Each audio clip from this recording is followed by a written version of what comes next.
সকলকে শ্রদ্ধা, প্রণাম, নমস্কার এবং শুভেচ্ছা জানাই। গত 7ই মার্চ 2023 শুভ দোল পূর্ণিমা তিথিতে যখন নবদ্বীপ রামকৃষ্ণ মিশন থেকে একটি নগর পরিক্রমা, নবদ্বীপের রাজপথ পরিক্রমা করছিল, ঠিক তখনই রামকৃষ্ণ মিশনের মুখ্য কার্যালয়ে বেলুড় মঠ থেকে একটি ইমেল আমাদের কাছে আসে।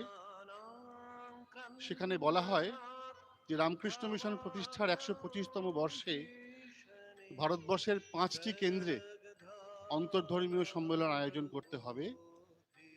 5টি কেন্দ্র হলো রাজকোট, কঙ্খল, হায়দ্রাবাদ, বারাণসী এবং নবদ্বীপ। আপনারা বুঝতেই পারছেন, ধারে এবং ধারে নবদ্বীপ সকলের থেকে নবীন এবং নবীশ, আর সকল কেন্দ্রই অত্যন্ত পুরাতন। এই বার্তা পেয়ে আমরা একই সঙ্গে আনন্দিত হয়েছিলাম এবং একটু ভীতিও আমাদের মধ্যে কাজ করছিল যে এত তরুণ সেন্টার হয়ে এত বড় সম্মেলনের আয়োজন আমরা করতে পারবো কিনা। এখানে উপস্থিত আছেন রামকৃষ্ণ মঠ ও মিশনের অন্যতম সহ সম্পাদক পূজনীয় স্বামী বলভদ্রজি মহারাজ। পূজনীয় মহারাজজি আমাদের দায়িত্ব সহকারে সেই ভয় দূর করে দিয়েছেন এবং ডেকে নিয়ে, কাছে নিয়ে কিভাবে এই প্রোগ্রামটি আমরা করব তার রূপরেখা তৈরি করে দিয়েছেন। পূজনীয় মহারাজজির কাছে আমরা বিশেষভাবে কৃতজ্ঞ। আমরা এর জন্য গর্বিত, আমরা সম্মেলন আয়োজন করতে পেরে, এবং আপনাদের কাছে কৃতজ্ঞ যে আপনারা আমাদের আবেদনে সাড়া দিয়ে যেভাবে এই সম্মেলনে উপস্থিত হয়েছেন তা এই সম্মেলনকে নিশ্চিতভাবেই সার্থক করবে। আমাদের সম্মেলন শুরু হবে বৈদিক মন্ত্র পাঠের মধ্যে দিয়ে। আমি ডেকে নেব রামকৃষ্ণ মিশন নবদ্বীপ শাখার সন্ন্যাসীবৃন্দ এবং রামকৃষ্ণ মিশন শিক্ষণ মন্দির বেলুড় মঠের প্রশিক্ষণার্থীবৃন্দকে বৈদিক মন্ত্রোচ্চারের জন্য আপনারা অনুগ্রহ করে মঞ্চে আসবেন।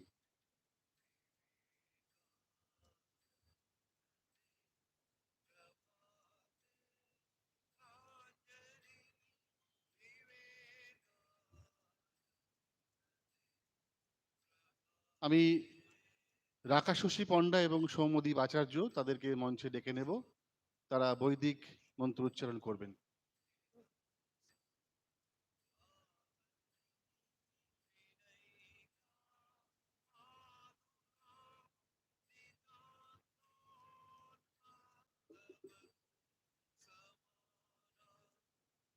Hello hello hello.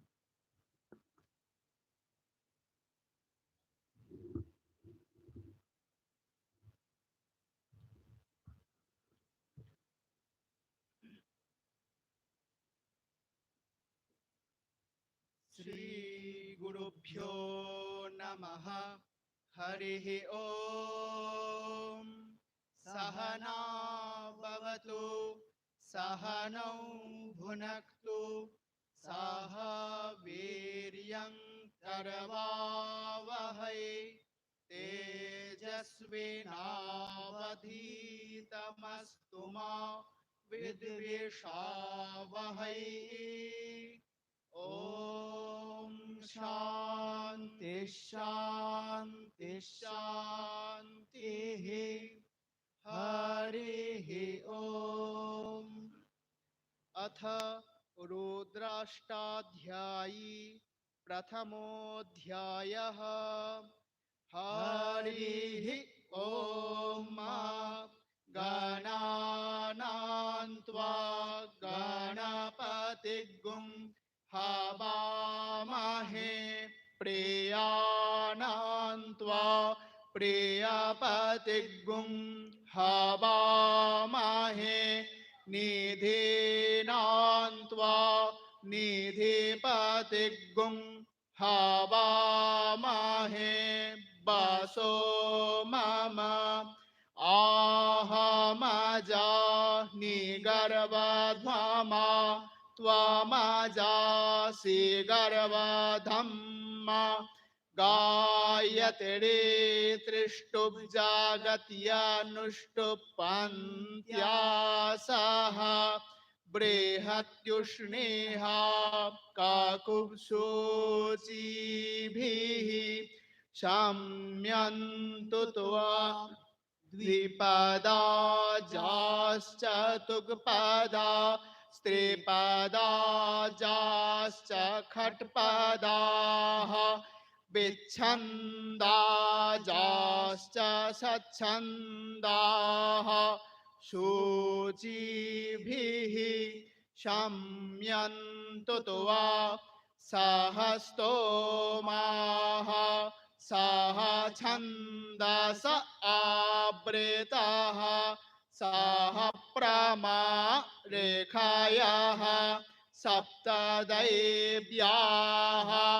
पूर्वेऽहं पन्था मनुदिश्य धीरा अन्वाले भीरे रथियो नरस्मिन् जज्जाग्रतो दूरमुदय तिदैवन्तदुषुप्तस्य तथैवैति दूरङ्गमन् ज्योतिखान् ज्योतिरेकन् तन्मे मनः शिवसङ्कल्पमस्तु येन कर्माण्यपसो मणिखिनो जगिये कृण्वन्ति विदथे खुदेराः जदपूर्वं यक्षमन्त्रः प्रजानां तन्मे मनः शिवसङ्कल्पमस्तु जत्प्रज्ञानमुतचेतो धृतिश्च जज्योतिरन्तरमृतं प्रजासु यस्मान्नरेते किञ्चन कर्म क्रियते तन्मे मनः शिवसङ्कल्पमस्तु येनेदं भूतं भुवनं भविष्यत्परिगृहे तममृते न सर्वं येन जग्यस्तायते सप्तहोता तन्मे मनः शिवसङ्कल्पमस्तु यस्मिन्नरे चः सामजजो गुंखे यस्मिन् प्रतिष्ठिता रथनाभाविवाराः यस्मिन् चित्रगुं सर्वमोदं प्रजानां तन्मे मनः शिवसङ्कल्पमस्तु सुखारथिरस्वानिव जन्मनुख्याने नीयते भेषुर्विभाजिन एव हृत्प्रतिष्ठन् जदजिरन् जविष्ठन् तन्मे मनः शिवसङ्कल्पमस्तु हरेः ॐ ॐ शान्ति शान्ति शान्तिः हरेः ॐ तत्सत् श्रीरामकृष्णार्पणमस्तु।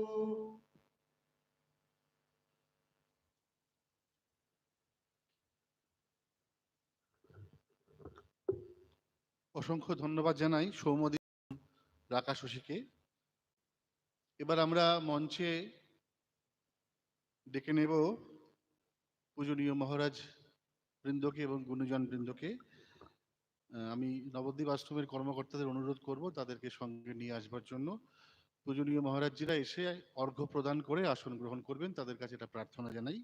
প্রথমেই পূজনীয় স্বামী সুবর্ণানন্দজি মহারাজ, আজকের সভার সভাপতি সম্পাদক Ramakrishna Mission Institute of culture, তাকে মঞ্চে আসার জন্য অনুরোধ করছি। প্রার্থনা জানাচ্ছি পূজনীয় স্বামী বলভদ্রানন্দজি মহারাজকে, অন্যতম সহ সাধারণ সম্পাদক রামকৃষ্ণ মঠ মিশন, অনুগ্রহ করে মঞ্চে আসবেন। পূজনীয় শ্রী শ্রীবৎস গোস্বামী মহাশয়কে মঞ্চে আসবে অনুরোধ করছি। আচার্য শ্রী রাধারমন মন্দির, শ্রীধাম বৃন্দাবন। প্রার্থনা জানাচ্ছি নবদ্বীপের বিধায়ক এবং পশ্চিমবঙ্গ সরকারের প্রাক্তন মন্ত্রী শ্রদ্ধেয় শ্রী পুণ্ডরীকাক্ষ সাহা মহাশয়কে মঞ্চে এসে ঠাকুরমা স্বামীজিকে অর্ঘ্য প্রদান করে আসন গ্রহণ করবার জন্য, এবং রামকৃষ্ণ মিশন নবদ্বীপ শাখার সম্পাদক পূজনীয় স্বামী অমরেশ্বরানন্দজি মহারাজ, তাকেও মঞ্চে আসবার জন্য অনুরোধ করছি।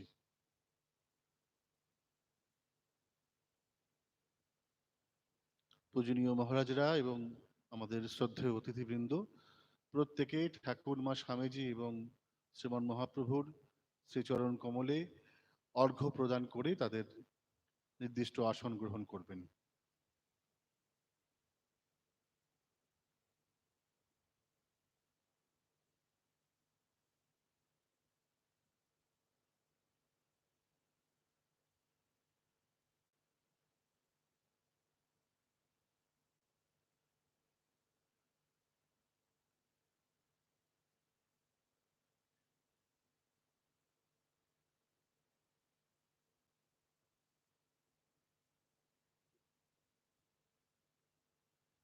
আমি সহ সম্পাদক শ্রী সন্দীপ পালকে অনুরোধ করব প্রত্যেকের আসনটি দেখিয়ে দেবার জন্য।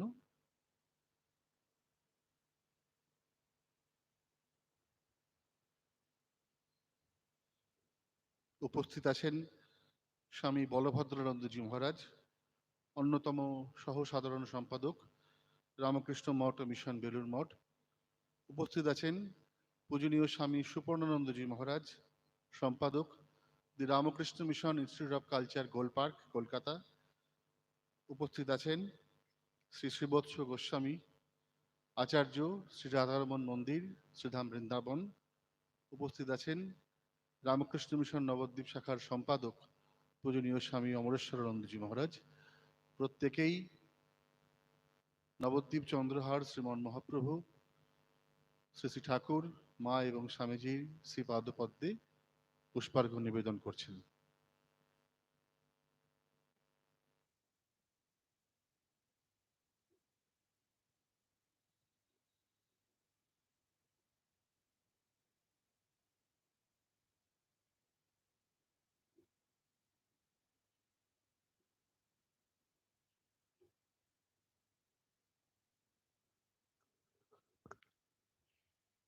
রামকৃষ্ণ মিশন প্রতিষ্ঠার ১২৫তম বর্ষে রামকৃষ্ণ মিশন নবদ্বীপ শাখা আয়োজিত অন্তর্ধর্মীয় সম্মেলন অনুষ্ঠিত হচ্ছে নবদ্বীপ পৌরসভার রবীন্দ্র সংস্কৃতি মঞ্চে।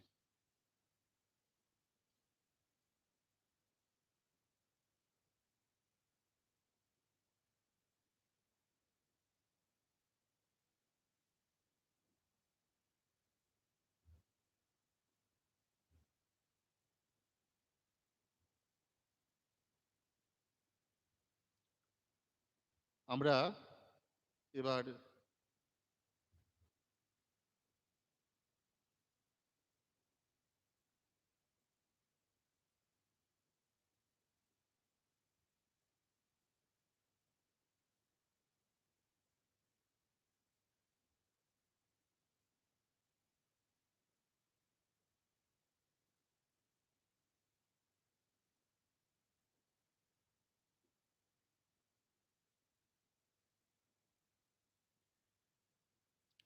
আমরা এবার আমাদের পূজনীয় এবং আদরণীয় অতিথিদের বরণ করে নেব। আজকের সভার সভাপতি তথা the Ramakrishna Mission Institute of Culture, গোলপার্কের সম্পাদক, আমাদের সকলের পূজনীয় স্বামী সুপর্ণানন্দজি মহারাজকে বরণ করে নিচ্ছেন রামকৃষ্ণ মিশন নবদ্বীপ শাখার সম্পাদক স্বামী অমরেশ্বরানন্দজি মহারাজ।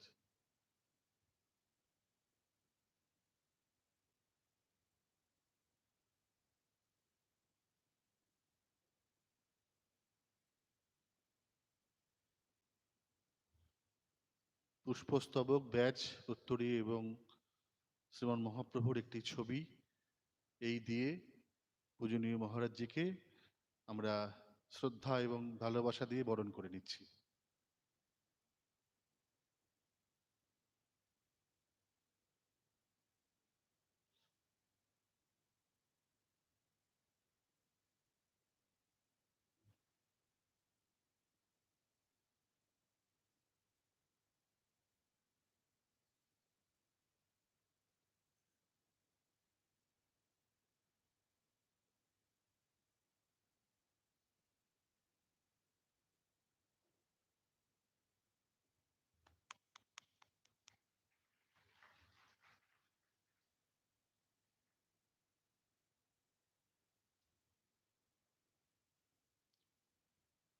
আজকের সভার অন্যতম আলোচক রামকৃষ্ণ মঠ মিশনের অন্যতম সহ সাধারণ সম্পাদক পূজনীয় স্বামী বলভদ্রানন্দজিকে বরণ করে নিচ্ছেন রামকৃষ্ণ মিশন নবদ্বীপ শাখার সভাপতি অধ্যাপক ডক্টর শিহরণ চক্রবর্তী মহাশয়।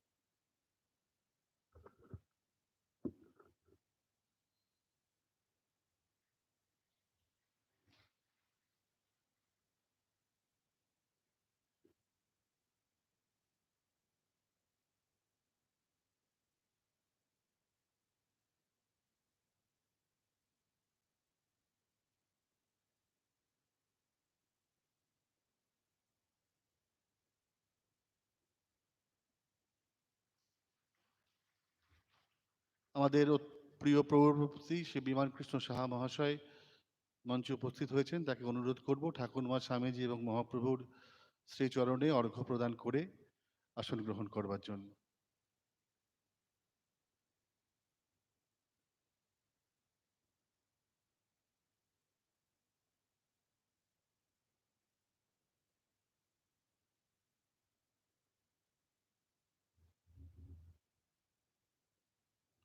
আজকের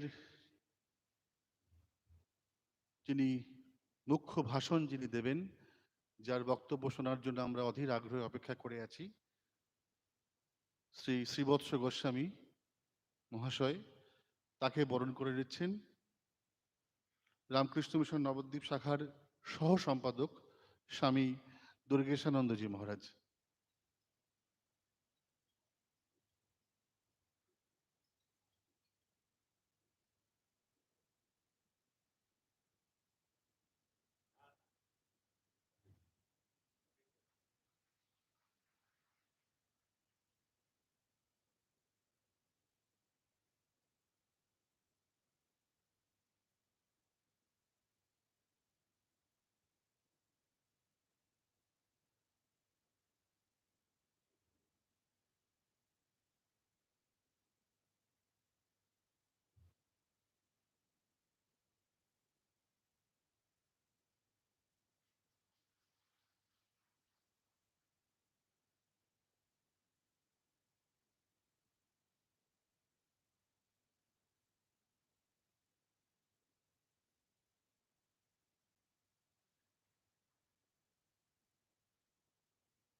আমাদের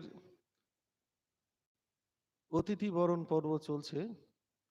এবার নবদ্বীপ বিধানসভার মাননীয় বিধায়ক শ্রী পুণ্ডরীকাক্ষ সাহা মহাশয়কে বরণ করে নিচ্ছেন রামকৃষ্ণ মিশন নবদ্বীপের সহসভাপতি মাননীয় সব্যসাচী মণ্ডল মহাশয়।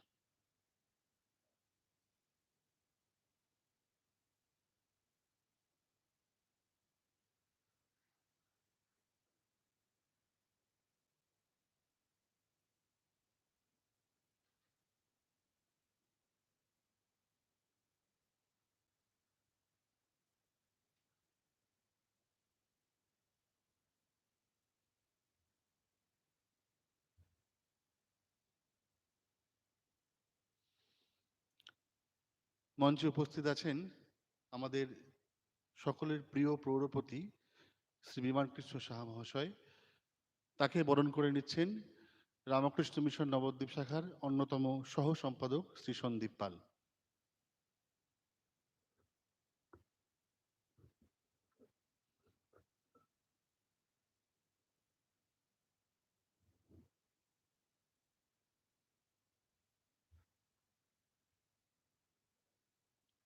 পৃথ্বীশ বলে একটু সামনে আসবেন।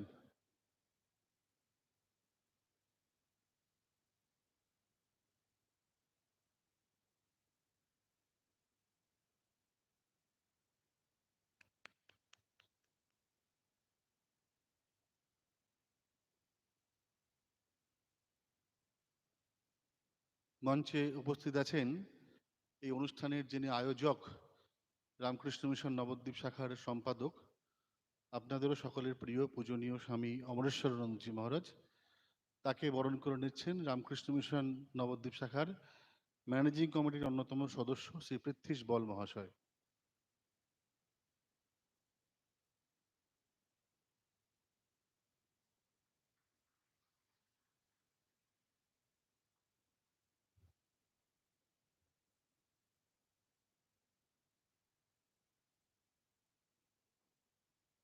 এরপর মঙ্গল প্রদীপ প্রজ্বলনের মধ্যে দিয়ে আজকের সভার যে আলো সেটি জ্বলে উঠবে। আমি পূজনীয় মহারাজজি, মহারাজবৃন্দ, শ্রদ্ধেয় শ্রী গোস্বামীজি, আমাদের বিধায়ক এবং চেয়ারম্যান সাহেব সকলকে অনুরোধ করব সকলে মিলে যৌথভাবে এই মঙ্গল প্রদীপটি জ্বালিয়ে দিয়ে সভার শোভার সূচনা করবার জন্য। আমাদের সম্পাদক মহারাজকে অনুরোধ করব সকলকে নিয়ে প্রদীপের সামনে যাবার জন্য। আমার এই দেহখানি তুলে ধরো, তোমার ওই দেবালয়ের প্রদীপ করো, সেই প্রদীপ জ্বালিয়ে যাতে সমস্ত অন্ধকার দূর হয়, সমস্ত তমসা বিনাশপ্রাপ্ত হয়, আমরা অনুষ্ঠানের শুভ সূচনা করব। পূজনীয় মহারাজজি, গোস্বামীজি, আমাদের প্রিয় বিধায়ক এবং চেয়ারম্যান সকলে মিলে মঙ্গল প্রদীপ জ্বালিয়ে সূচনা হবে।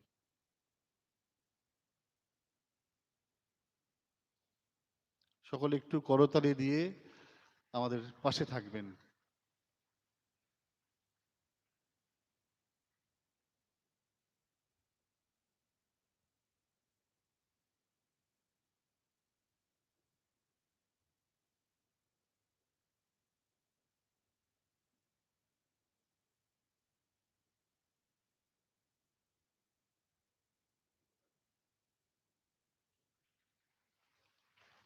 আমাদের সভাপতি ডক্টর শিহরণ চক্রবর্তীকেও বলবো একটু সামনে আসবার জন্য।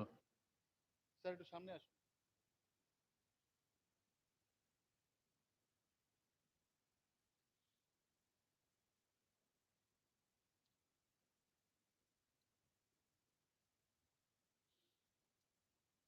এবার উদ্বোধনী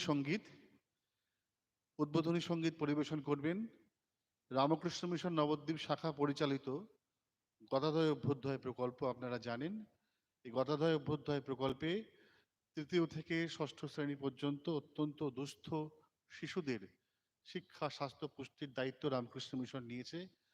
50 জন ছাত্র এখানে প্রত্যেকদিন পড়াশোনা করে।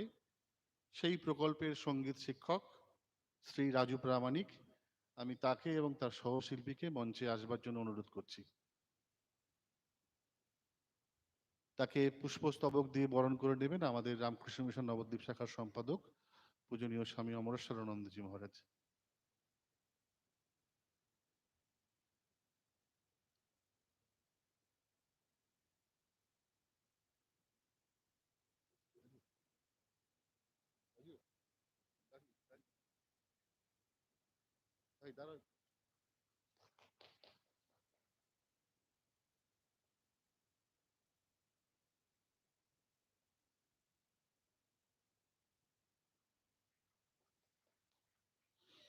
এখন উদ্বোধনী সঙ্গীত পরিবেশনায় রামকৃষ্ণ মিশন নবদ্বীপ শাখার গদাধর অভ্যুদয় প্রকল্পের শিক্ষক শ্রী রাজু প্রামাণিক।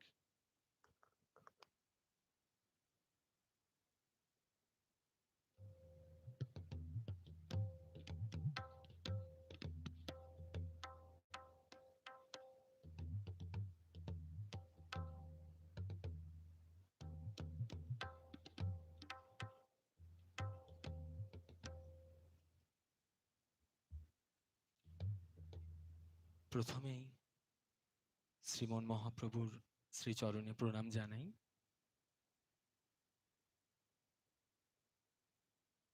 ঠাকুর, মা ও স্বামীজির চরণে প্রণাম জানাই।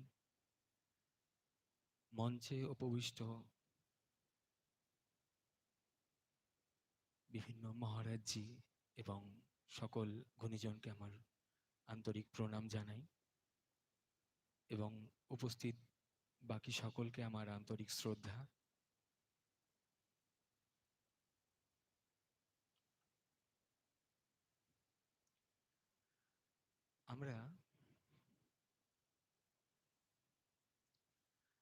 আমরা মনুষ্য জাতি, চাইলে আমরা অনেক ভালো কাজ করতে পারি, এই সমাজের কথা ভাবতে পারি, দেশের কথা ভাবতে পারি, দশের জন্য কিছু করতে পারি। তাই সাধক রামপ্রসাদ সেনের কথায়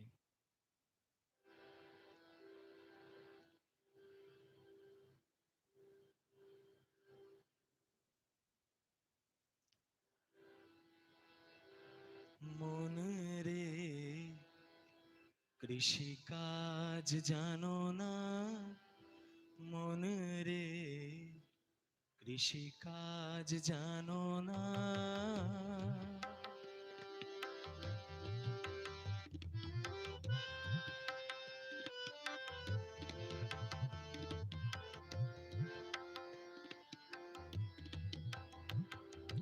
মন রে কৃষিকাজ জানো না, মন রে কৃষিকাজ জানো না,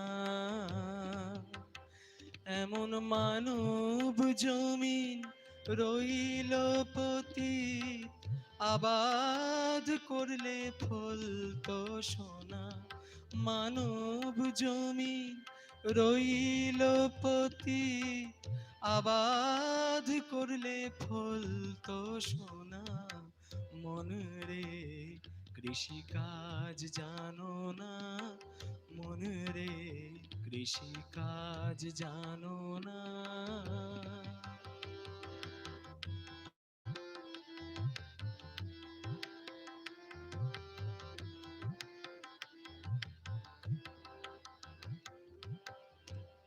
কালী নামে দাওরে বেড়া, ফসলে তছরু হবে না, কালী নামে দাওরে বেড়া, ফসলে তছরু হবে না,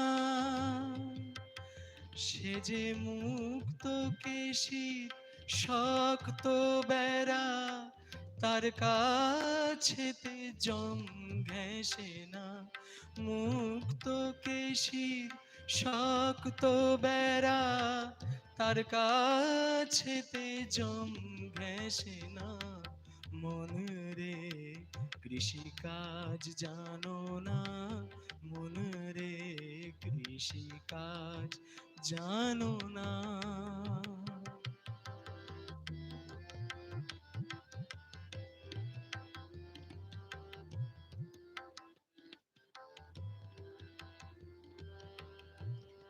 আদ্য কিংবা শতাব্দান্তে বাজেয়াপ্ত হবে জানো না, আদ্য কিংবা শতাব্দান্তে বাজেয়াপ্ত হবে জানো না, আছে এক তারে মন এই বেলা তুই চুটিয়ে ফসল কেটে নে না, এক তারে মন এই বেলা তুই চুটিয়ে ফসল কেটে নে না, মন রে কৃষিকাজ জানো না, মন রে কৃষিকাজ জানো না।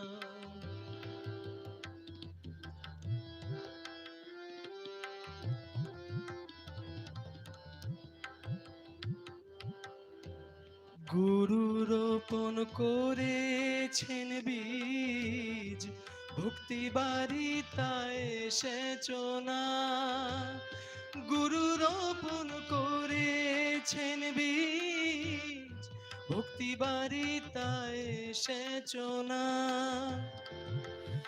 ও তুই একা যদি না পারিস মন, রামপ্রসাদকে সঙ্গে নে না, একা যদি না পারিস মন, রামপ্রসাদকে সঙ্গে নে না, মন রে কৃষিকাজ জানো না, মন রে কৃষিকাজ জানো না,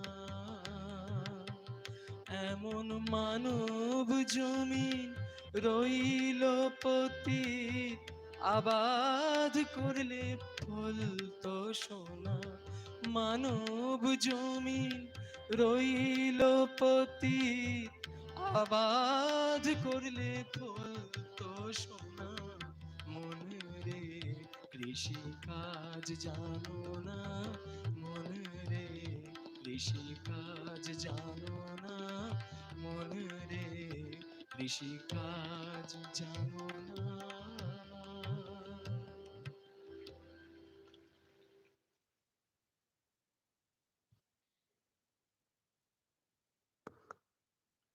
উদ্বোধনী সঙ্গীত পরিবেশন করলেন শ্রী রাজু প্রামাণিক, সহকারী শিক্ষক, গদাধর অভ্যুদয় প্রকল্প, রামকৃষ্ণ মিশন নবদ্বীপ শাখা। এবারে তাকে তবলায় সহযোগিতা করেছেন শ্রী রাজু বসাক। এবারে স্বাগত ভাষণ আয়োজক সংস্থার পক্ষ থেকে, অর্থাৎ রামকৃষ্ণ মিশন নবদ্বীপ শাখার পক্ষ থেকে স্বাগত ভাষণ দেবেন রামকৃষ্ণ মিশন নবদ্বীপ শাখার সম্পাদক পূজনীয় স্বামী অমরেশ্বরানন্দজি মহারাজ।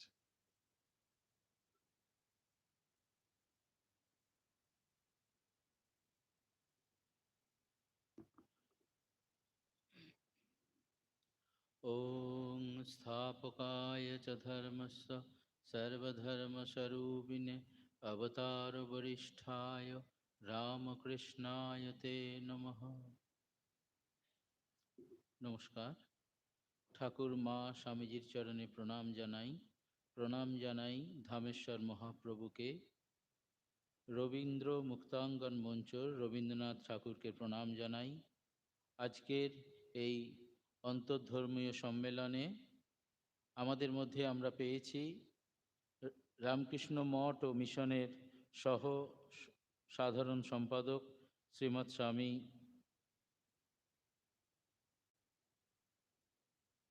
বলভদ্রানন্দজি মহারাজ, তাকে আমার সভক্তি প্রণাম জানাই।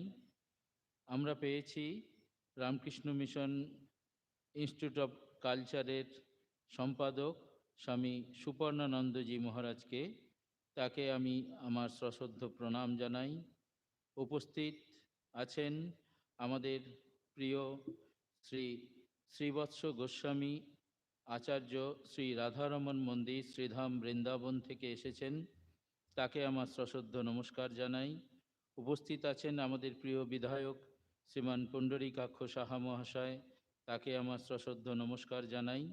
উপস্থিত আমাদের সকলের প্রিয় পৌরপতি শ্রী বিমান কৃষ্ণ সাহা মহাশয়, তাকে আমার সশ্রদ্ধ নমস্কার জানাই।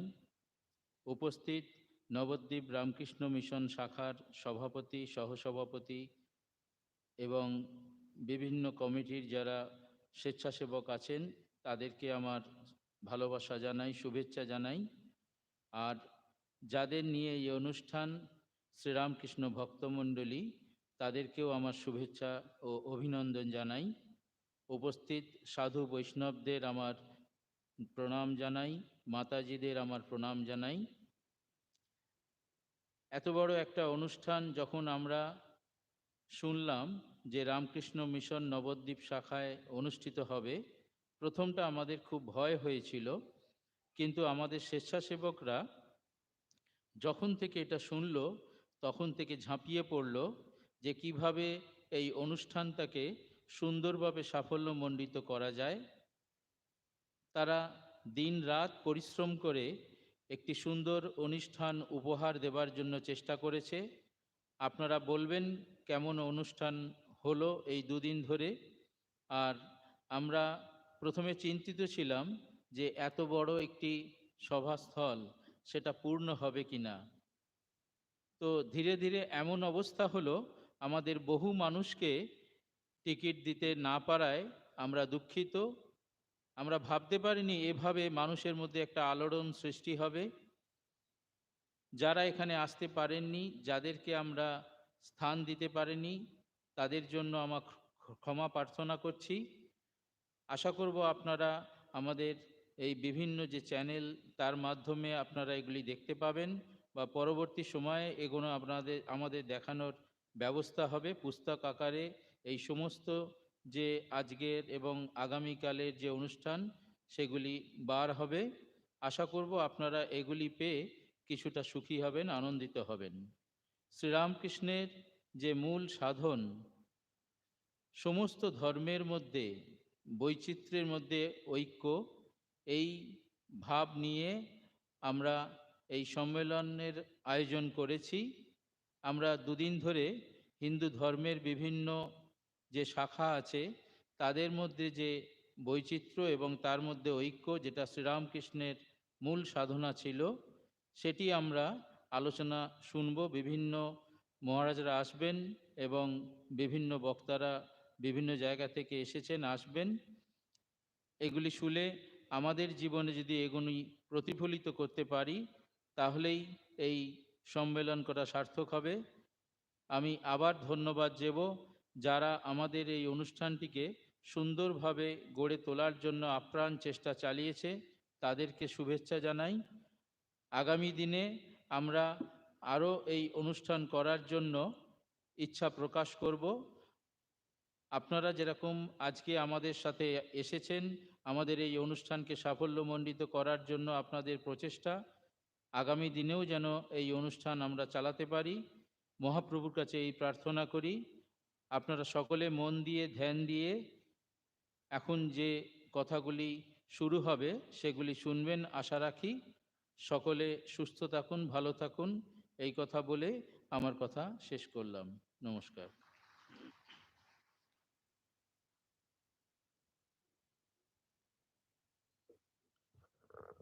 স্বাগত ভাষণ প্রদান করলেন রামকৃষ্ণ মিশন নবদ্বীপ শাখার সম্পাদক পূজনীয় স্বামী অমরেশ্বরানন্দজি মহারাজ। এবারে প্রারম্ভিক ভাষণ দেবেন নবদ্বীপ বিধানসভার মাননীয় বিধায়ক এবং পশ্চিমবঙ্গ সরকারের প্রাক্তন রাষ্ট্রমন্ত্রী শ্রী পুণ্ডরীকাক্ষ সাহা মহাশয়, যার পরিচয় আমাদের কাছে শুধু মন্ত্রী বা বিধায়ক নন, তিনি আমাদের অত্যন্ত কাছের মানুষ। আমরা যখন যে কোনো প্রয়োজনে তার কাছে ছুটে যাই, তিনি আমাদের পাশে দাঁড়ান, যে কোনো সমস্যায় আমাদের পাশে দাঁড়ান। তার শারীরিক প্রতিকূলতা সত্ত্বেও উনি যেভাবে আমাদের সঙ্গে থাকেন, উনি আমাদের অনুপ্রেরণা স্বরূপ। আমরা অনুরোধ করব শ্রী পুণ্ডরীকাক্ষ সাহা মহাশয়কে তার সংক্ষিপ্ত প্রারম্ভিক ভাষণ বলার জন্য।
নমস্কার। নবদ্বীপ রামকৃষ্ণ মিশনের উদ্যোগে ধীরে ধীরে আমাদের অন্তরাত্মা, আমাদের হৃদয়, আমাদের জাগ্রত করে পরিবেশিত মণ্ডলীর মধ্য দিয়ে সমস্ত পূজনীয় আমাদের মধ্যে উপস্থিত হয়েছেন সমস্ত রামকৃষ্ণ মিশনের বেলুড় মঠের সমস্ত মঠাধ্যক্ষ বা অন্যান্য অধ্যক্ষরা। ধীরে ধীরে এই পরিষেবায় পরিস্থিতির মধ্য দিয়ে ব্যক্তিগতভাবে শুধু অন্তরে বিকশিত করি, মানুষ মানুষের জন্য, জীবন জীবনের জন্য, এই কথা বলার মধ্য দিয়ে অন্তরে কিভাবে আমাদের এই প্রেরণা হবে, প্রেরণার উদ্বোধিত পরিস্থিতি জাগ্রত হবে।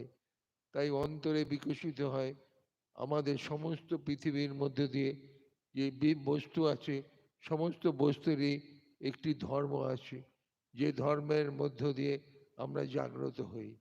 তাই আমাদের মধ্যে দিয়ে যদি আমরা ধরে নিই যে অগ্নির ক্ষেত্রে সেই অগ্নির একটা দাহিকা শক্তি আছে, আবার যদি আমরা দেখি সহজতম জলের ক্ষেত্রে জল একটি আবার তার ওপর থেকে নিম্নগামী অধ্যায়ে এগিয়ে চলে। আবার যদি আমাদের মধ্যে আমরা সবাই মানবিক দিকে চিন্তা করে মানবিক পরিবেশে জাগ্রত হই।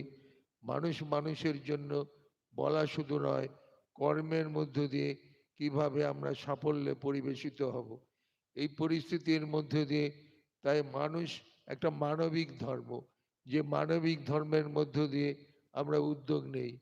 হয়তো আমরা অনেক সময় বলে ফেলি হিন্দু, মুসলিম, খ্রিস্টান, বৌদ্ধ, কিন্তু ধীরে ধীরে এই হিন্দু, মুসলিম, খ্রিস্টান, বৌদ্ধ এই ধর্ম বলাটাই সম্পূর্ণ হয়ে ওঠে না।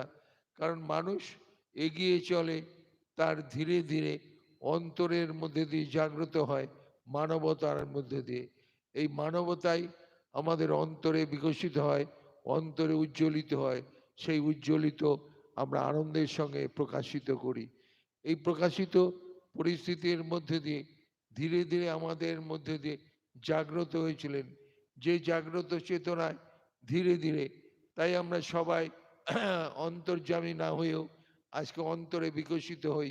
ধীরে ধীরে আজকে আমাদের মধ্য দিয়ে স্বামী বিবেকানন্দ, তিনি আজকে 1893 সালে হয়তো আমেরিকার চিকাগো শহরে তিনি সেই আমাদের মধ্য দিয়ে মানবিক চেতনা, মানবিক বন্দনায় সেই মানবিক চিন্তা, মানবিক ভাবনা বিকশিত করেছিলেন সেই সম্মেলনে। যে সম্মেলনের মধ্য দিয়ে শুধু আজকে সে আমেরিকাবাসী নয়, সারা বিশ্ববাসী তাকে আজকে শুধু স্তম্ভিত করে নয়, তাকে উদ্ভাসিত করে নয়, তাকে অন্তর্যামী হয়ে জাগ্রত করেছিল সারা বিশ্বব্যাপী। এই পরিবেশে পরিস্থিতির মধ্য দিয়ে তাই আমাদের সহৃদয় হৃদয় ধীরে ধীরে আনন্দের পরিবেশে জাগ্রত হয়। আজকে ধীরে ধীরে চৈতন্য মহাপ্রভু তিনি বলেছিলেন ধীরে ধীরে কৃষ্ণ নামে, কৃষ্ণ গ্রামে সবার মধ্য দিয়ে সম্মানিত নিবেদিত করতে হবে। তাই সম্মানিত নিবেদনের মধ্য দিয়ে তাই তিনি প্রেম অবতারের মধ্য দিয়ে জাগ্রত হয়েছিলেন। যে জাগ্রত চেতনায় ধীরে ধীরে তিনি আজকে মানুষকে প্রেমের বন্ধনে ধীরে ধীরে আজকে মানুষের দ্বারে দ্বারে ঘরে ঘরে তিনি মানুষের কাছে প্রবেশিত করেছিলেন। এই প্রবেশিত পরিস্থিতির মধ্য দিয়ে ধীরে ধীরে জাগ্রত হয়ে এগিয়ে চলার যে সংকল্প, যে পরিস্থিতি, এই সংকল্প পরিস্থিতি আমাদের অন্তরে জাগ্রত করে বিকশিত করে। এই বিকশিত করার জন্য আমাদের পরমাংশ আমাদের রামকৃষ্ণদেব ধীরে ধীরে তিনি সারা বিশ্বকে বলেছিলেন যত পথ তত মত, যত মত তত পথ। এই মত এবং পথের মধ্য দিয়ে তাই তিনি হিন্দু, মুসলিম, খ্রিস্টান না বলে তিনি বলেছিলেন মানুষের মধ্য দিয়ে অন্তরে পরিবেশিত করতে হবে, অন্তরে জাগ্রত করতে হবে। এই জাগ্রত চেতনায় তাই রামকৃষ্ণদেবের আদর্শকে নিয়ে স্বামী বিবেকানন্দ তিনি ধীরে ধীরে আজকে উদ্যোগ নিয়েছিলেন মানুষ মানুষের জন্য, জীবন জীবনের জন্য। এই পরিবেশে তাই তিনি লিখে গিয়েছিলেন মানুষের চিন্তায়, মানুষের ভাবনায় তিনি অন্তর্যামী হয়ে জাগ্রত হয়েছিলেন। জীবে প্রেম করে যেই জন, সেই জন সেবী ঈশ্বর। এই সেবা ধর্মই পরম ধর্ম। তাই সারা বিশ্বের মধ্য দিয়ে এই সেবা ধর্মই পরম ধর্ম করে আমাদের অন্তর জাগ্রত হয়।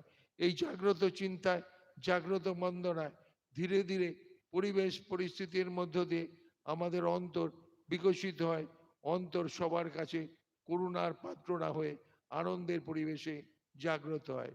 তাই জাগ্রত হওয়ার যে পরিবেশ, যে পরিস্থিতি, সেই পরিস্থিতি পরিবেশের মধ্য দিয়ে তাই আজকে ধীরে ধীরে এই বিশ্ব সম্মেলনে তাই ধীরে ধীরে আজ ধীরে ধীরে আমাদের স্বামীজি মানুষের কথা, মানুষের জীবন কথা, মানুষের অন্তরের কথা তিনি হয়তো পরিবেশিত করেছিলেন। এই পরিবেশিত তাই রামকৃষ্ণ মিশনের থেকে ধীরে ধীরে আজকে আমাদের মধ্য দিয়ে অন্তরাত্মা, আমাদের পরমাত্মা ধীরে ধীরে জ্ঞানাত্মা, যে জ্ঞানাত্মার মধ্য দিয়ে আমরা অন্তরে বিকশিত হই, অন্তরে জাগ্রত হয়। এই জাগ্রত চেতনায়, জাগ্রত বন্দনায় ধীরে ধীরে এই পরিবেশ পরিস্থিতির মধ্য দিয়ে জাগ্রত হয়ে আমরা এগিয়ে চলার পাতে হই। এই পাতে হওয়ার তাই ধীরে ধীরে আমাদের রামকৃষ্ণ মিশনের সমস্ত শাখা, শুধু নবদ্বীপ শাখাই নয়, সারা বিশ্বের মধ্য দিয়ে ধীরে ধীরে আজ একের পর এক বছর কাটিয়ে 125তম বর্ষে তারা আজকে যে মানুষের পরিস্থিতি, মানুষের জন্য, জীবনের জন্য শুধু কথাই নয়, কর্তব্যের মধ্য দিয়ে তারা সাফল্যে আমাদের এগিয়ে চলছে। এই সাফল্যে উপস্থিত হতে পেরে নিজে আমরা মহানন্দিতর পরিবেশে অন্তরকে জাগ্রত করি। যতদিন বেঁচে থাকবো, যতদিন আজকে ধীরে ধীরে আমাদের অন্তরে শ্বাস প্রশ্বাস উদয় হবে, সেই উদয় হয়ে মানুষের পাশে থেকে, মানুষের সাথে থেকে, তাই আমাদের স্বামী বিবেকানন্দের পাথেও ধীরে ধীরে আমাদের পরমহংস ঠাকুর আবার সারদা মায়ের কৃপায় ধীরে ধীরে আমরা যেন অন্তরে জাগ্রত হতে পারি, অন্তরে বিকশিত হয়। নবদ্বীপ ধাম, চৈতন্য ধাম, গৌরাঙ্গ ধাম, এই পরিবেশে এই চৈতন্য ধামার সততা নিষ্ঠার, পবিত্রতার মাহাত্ম্যে ব্যক্তিগত আমরা সবাই যেন উদ্বুদ্ধ হতে পারি, আমাদের অন্তর যেন জাগ্রত হতে পারি। এই জাগ্রত চেতনা, জাগ্রত বন্দনায় কে আমরা মঞ্চের সম্মুখে আছি, কে আমরা মঞ্চে আছি সেটা নয়, আমরা সকলে সমান। We are all equal. সমস্ত পরিবেশে, আমাদের অন্তর পরিবেশে আমরা অন্তর্মুখী হয়ে, জাগ্রত হয়ে সবার মধ্য দিয়ে শুভেচ্ছা, ভালোবাসা, শ্রদ্ধা, ভক্তি পরিবেশের মধ্য দিয়ে আমাদের শ্রদ্ধা নিবেদন করে শেষ করছি। নমস্কার, নমস্কার। জয় হোক স্বামীজি। আমাদের 125তম অন্তরীয় এই সম্মেলন, এই সম্মেলনে ব্যক্তিগতভাবে আমি উপস্থিত হতে পারি, কিঞ্চিত সময় আপনাদের পাশে কিছু সময় আমার অন্তরকে বিকশিত করতে সুযোগ দেওয়ার জন্য সবার কাছে কৃতজ্ঞতা প্রকাশ করি, নমস্কার জানাই, শ্রদ্ধা জানাই, ভক্তি নিবেদন করি, ভালোবাসার মধ্য দিয়ে সবার সুখের হৃদয় কামনা করে শেষ করছি। নমস্কার, নমস্কার, নমস্কার।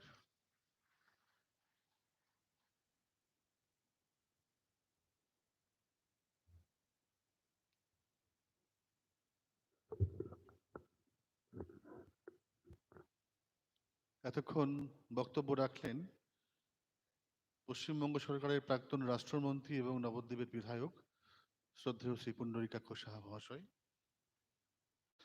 বেলুড় মঠ কর্তৃপক্ষ যখন আমাদেরকে নির্দেশ দেয় এই অন্তর্ধর্মীয় সম্মেলন আয়োজন করতে হবে, তখন আমাদের প্রথম চিন্তা যেটা ছিল যে নবদ্বীপ আশ্রমের সেই পরিকাঠামো নেই, সেই রকম লোক বসানোর জায়গা নেই, আমরা কোথায় সম্মেলনটি করব। আমাদের অনেক সমস্যার মুশকিল আসান আমাদের ম্যাজিশিয়ানের মতো যিনি সমাধান করে দেন। আমরা পৌরপতির কাছে ছুটে যাই, উনি আমাদের আশ্বস্ত করেন যে নবদ্বীপ পৌরসভার রবীন্দ্র সংস্কৃতি মঞ্চে এই সম্মেলনটি হবে। শুধু আশ্বস্ত করা নয়, তিনি মঞ্চটি আমাদেরকে ব্যবহার করার অনুমতি দিয়েছেন এবং তার সামনে আপনারা দেখেছেন গেটের সম্মুখে একটি স্বাগত তোরণও নবদ্বীপ পৌরসভার সৌজন্যে নির্মিত হয়েছে। আমরা এর জন্য পৌরপতির কাছে কৃতজ্ঞ, তার জন্য আপনাদের কাছে একটু হাততালি প্রার্থনা করছি। যে নবদ্বীপ পৌরসভা শুধু নাগরিক পরিষেবায় নয়, যেভাবে রামকৃষ্ণ মিশনের সঙ্গে থাকে, আমরা ব্যক্তিগতভাবে এবং সাংগঠনিকভাবে পৌরপতির কাছে কৃতজ্ঞ। তিনি একজন শিক্ষকও বটে। আমি কালকে অনুরোধ করেছিলাম যে আমরা আজকে পৌরপতির নয়, একজন শিক্ষকের ভাষণ শুনতে চাই। বক্তব্য রাখছেন নবদ্বীপ পৌরসভার আপনাদের সকলের প্রিয় পৌরপতি শ্রী বিমান কৃষ্ণ সাহা মহাশয়। উপস্থিত বাইরে থেকে আগত সমস্ত সন্ন্যাসী বৃন্দ, সকলকে শ্রেণীমত শ্রদ্ধা, শুভেচ্ছা ও অভিনন্দন জানানো হচ্ছে নবদ্বীপ পৌরসভার পক্ষ থেকে। Nabadwip is a birthplace of Lord Sri Chaitanya Dev.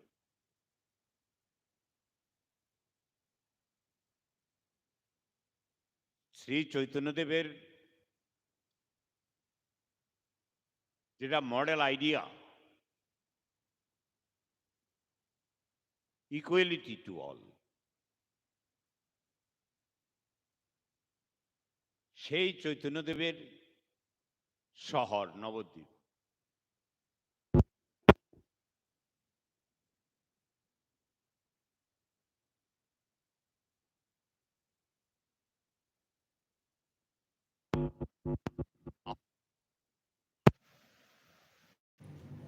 যার মঠাধ্যক্ষ অমরেশ্বরানন্দজি আজকের এই মঞ্চকে অলঙ্কৃত করেছেন। আমি প্রত্যেকের নাম জানি না, ক্ষমা চেয়ে নিচ্ছি। তাদের পদধূলিতে এই মঞ্চ অলঙ্কৃত হয়েছে। তারা মঞ্চে উপস্থিত আছেন এবং আছেন আমার আগেই যিনি বক্তব্য রাখলেন, তিনি আমাদের সকলের প্রিয় লোক। 5 times he is elected as a MLA, Member of Legislative Assembly. He also holds the portfolio of minister, but due to ill health, he has to leave it. আমাদের সকলের প্রিয় পুণ্ডরীকাক্ষ সাহা, তিনি অকৃতদার। তিনি মঠে মন্দিরে দীক্ষা নিয়েছেন কি জানি না, তবে মঠ মন্দিরে যে সমস্ত সাধু সন্ন্যাসী বাহ্যিকভাবে আমরা যেটা দেখি, তিনি নিজে সেটা বাড়িতে থেকেই পালন করেন। গৃহী সন্ন্যাসী পুণ্ডরীকাক্ষ সাহা, এটা আমাদের গর্ব। আজকের এই পবিত্র স্থানে আমরা মঞ্চে এসেছি, একটা ফটো পেয়েছি, উপহার দিয়েছেন আমাকে নয়, সবাইকে মঞ্চে যারা আছে। একটা লাইন লেখা আছে নিচে বা উপরেও, ইন্ট্রাফেইথ মিটিং, মানে আমাদের যে ধর্মের প্রতি যে বিশ্বাস, যে যার ধর্ম যেদিকেই পালন করি না কেন, প্রত্যেকের মধ্যে সমন্বয় থাকা উচিত এবং সেটাকে সাবজেক্ট করি আজকের সম্ভবত এই কনফারেন্স। তাই আমি ধর্ম সম্বন্ধে কিছু আমি একেবারে অজ্ঞাত, তবু যেটুকু চলাফেরা নানান পুস্তক পুস্তিকার মধ্য দিয়ে একটু নলেজ সংগ্রহ করেছি, তাতে বোঝা যাচ্ছে ধর্ম একটাই, সেটাই মানবতা, তার ঊর্ধ্বে ধর্ম নেই। সেই মানবতার প্রতীক চৈতন্যদেব সেইখানে এসেছেন সহস্রাধিক সন্ন্যাসী বাইরে থেকে।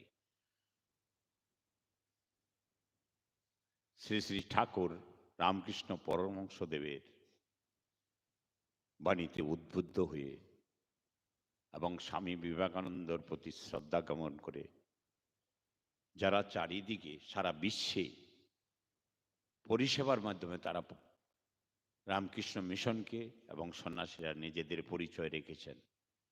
তাই আমি বলতে পারি Ramakrishna Mission itself a philanthropic institution, মানব হিতৈষী প্রতিষ্ঠান রামকৃষ্ণ মিশন। গভীর শ্রদ্ধা জানিয়ে বলছি, আমাদের চৈতন্যদেব, আপনাদেরও চৈতন্যদেব, আমাদের ঠাকুর, আজকে যে এই সহস্রাধিক সন্ন্যাসী এখানে এসেছে, অভিনব। নবদ্বীপ যদি আমরা পবিত্র শহর বলি, আজকে সেটা হয়ে উঠেছে পবিত্রতম আপনাদের আগমনে। একটা আমরা বরাবরই বলে থাকি, বৈষ্ণব ধর্ম, শাক্ত ধর্ম, শৈব ধর্ম, কিন্তু রামকৃষ্ণদেব বলেছেন যত মত তত পথ। আমরা যে যেই বুঝি না কেন, যারা মহাপুরুষ তাদের সাবস্টান্সিয়াল আইডিয়াটা একটাই, মানবতা, হিউম্যানিটি। তাই এই রামকৃষ্ণ মিশন, তখন মিশন হয়নি নবদ্বীপে, রামকৃষ্ণ মঠ। আমাদের ইচ্ছা ছিল, আমার ইচ্ছাই হয়েছে সেটা বলছি না, আমাদের ইচ্ছা ছিল যে মেলোর মঠের অ্যাফিলিয়েশন পেয়ে এটা নিজের মানে সারাউন্ডিংসটা বাড়িয়ে নিতে। এটা নবদ্বীপের মানুষের মধ্যে আমি একজন, আমারও ইচ্ছে ছিল। কালে কালে সেই পরিবর্তনের কালে সেই পরিস্থিতিটা এসে গেল, রামকৃষ্ণ মিশনের অ্যাফিলিয়েশন পেল ওই মঠ। আমাদের এই মিশনের অধ্যক্ষ আছেন বসে, মনেশ্বরানন্দজি, তাকে শতকোটি প্রণাম, এবং মঞ্চে যে সমস্ত সন্ত সাধু সন্তরা আছেন তাদের চরণে শতকোটি প্রণাম। এইভাবে নবদ্বীপকে, একদিকে বৈষ্ণব তীর্থ নবদ্বীপ, আরেকদিকে সন্ন্যাসীদের আগত, বৈষ্ণব এবং সন্ন্যাসীর সঙ্গমে একটা মহাপবিত্র স্থান আজকের দিনে তৈরি হলো। এটা উল্লেখযোগ্য ইতিহাসে। তাই এই যে interfaith, this is called interfaith. মহাপ্রভু তার বাণী প্রচার করে গিয়েছেন, বা আমরা করছি এখনো। শ্রী শ্রী ঠাকুর রামকৃষ্ণদেব তার বাণী প্রচার করে গেছেন, আমরা করছি এখনো। আলটিমেট গোল একটা, সেবা। সেবাই মানব ধর্ম। স্বামী বিবেকানন্দ বলেছেন, যেটা আমাদের বিধায়ক বলছে, জীবে প্রেম করে যে জন সেজন সে বিশে ঈশ্বর। তাহলে সেবা, জীব শিব, যে কেন বলি, আমাদের প্রত্যেকের মধ্যে পরমাত্মা আছে। পরমাত্মা একটাই। পরমাত্মা পরমেশ্বরের সঙ্গে যারা মেডিটেশনের মাধ্যমে সংযোগ করতে পারেন, তারাই হলেন প্রকৃত মানুষ। তারা নিজেকে চিনতে পারেন, সমাজকে চিনতে পারেন, এবং পরিবেশকেও চিনতে পারেন। তাদের সকলের প্রতি আমার গভীর শ্রদ্ধা রইল, প্রণাম রইল। আমরা এই সম্মেলনে যারা যোগদান দিয়েছেন বাইরে থেকে এসে, তারা নবদ্বীপকে সমৃদ্ধ করেছেন। আমি নবদ্বীপ পৌরসভার পক্ষ থেকে এটুকু আপনাদের বলতে পারি, আমরা কৃতার্থ আপনাদের আগমনে, নবদ্বীপের আপনাদের পদার্পণে। এই পুণ্যভূমি, এমনি চৈতন্যদেবের জন্মস্থান, এখন রামকৃষ্ণ দেবেরও একটা সঙ্গম আজ ঘটে গেল বিশালভাবে, বহু অতিথিদের মাধ্যমে। এটুকু কামনা ছিল, বাসনা ছিল, বাস্তবায়িত হয়নি, আজ বাস্তবায়িত হয়েছে। সবাইকে ধন্যবাদ জানিয়ে আমার ক্ষুদ্র বক্তব্য এখানেই শেষ করলাম। নমস্কার, সবাই ভালো থাকবেন, সুস্থ থাকবেন।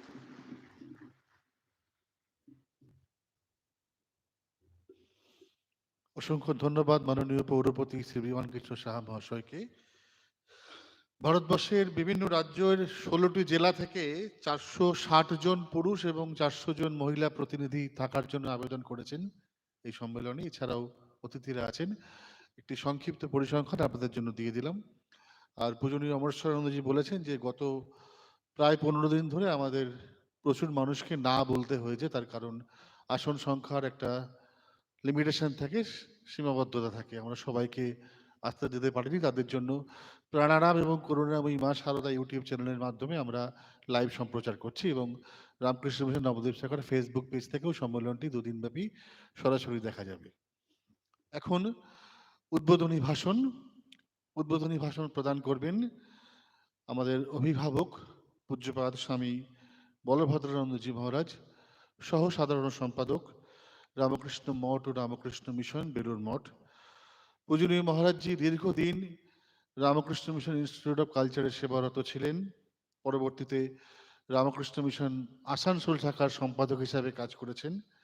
পূজনীয় মহারাজজি রামকৃষ্ণ বিবেকানন্দ এবং মা সারদার উপর একজন বিদগ্ধ গবেষক, সুলেখক এবং সুবক্তা।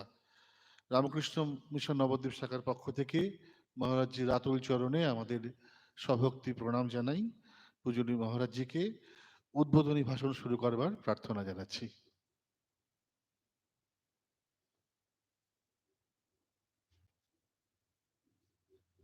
আর একটি প্রার্থনা সবার পক্ষ থেকে সকলকে, আপনাদের সঙ্গে যে ভ্রাম্যমাণ দূরভাষ যন্ত্রটি আছে, যেটি ছাড়া আজকের দিনে আমরা প্রায় অচল, আপনাদের সকলের কাছে আমাদের প্রার্থনা, করজোড়ে প্রার্থনা, অনুগ্রহ করে মোবাইল যন্ত্রটিকে নীরব বা নিষ্ক্রিয় করে রাখুন।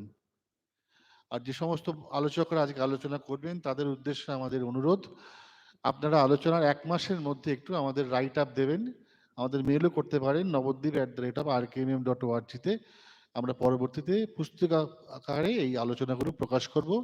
রামকৃষ্ণ মিশন নবদ্বীপ শাখা থেকে বই হিসাবে প্রকাশ পাবে। সকলে মোবাইল বন্ধ রাখবেন। পূজনীয় মহারাজজি ভাষণ শুরু করছেন।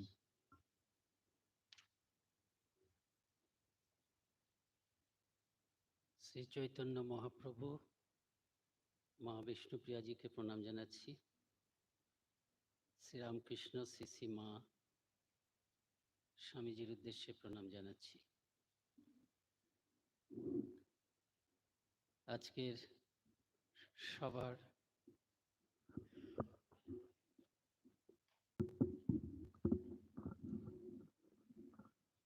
একটা কাজ করুন, এটা আমাকে খুলে দিন, অসুবিধা হয়। এটা খুলে দিন, আমার সব থেকে সুবিধা হয়।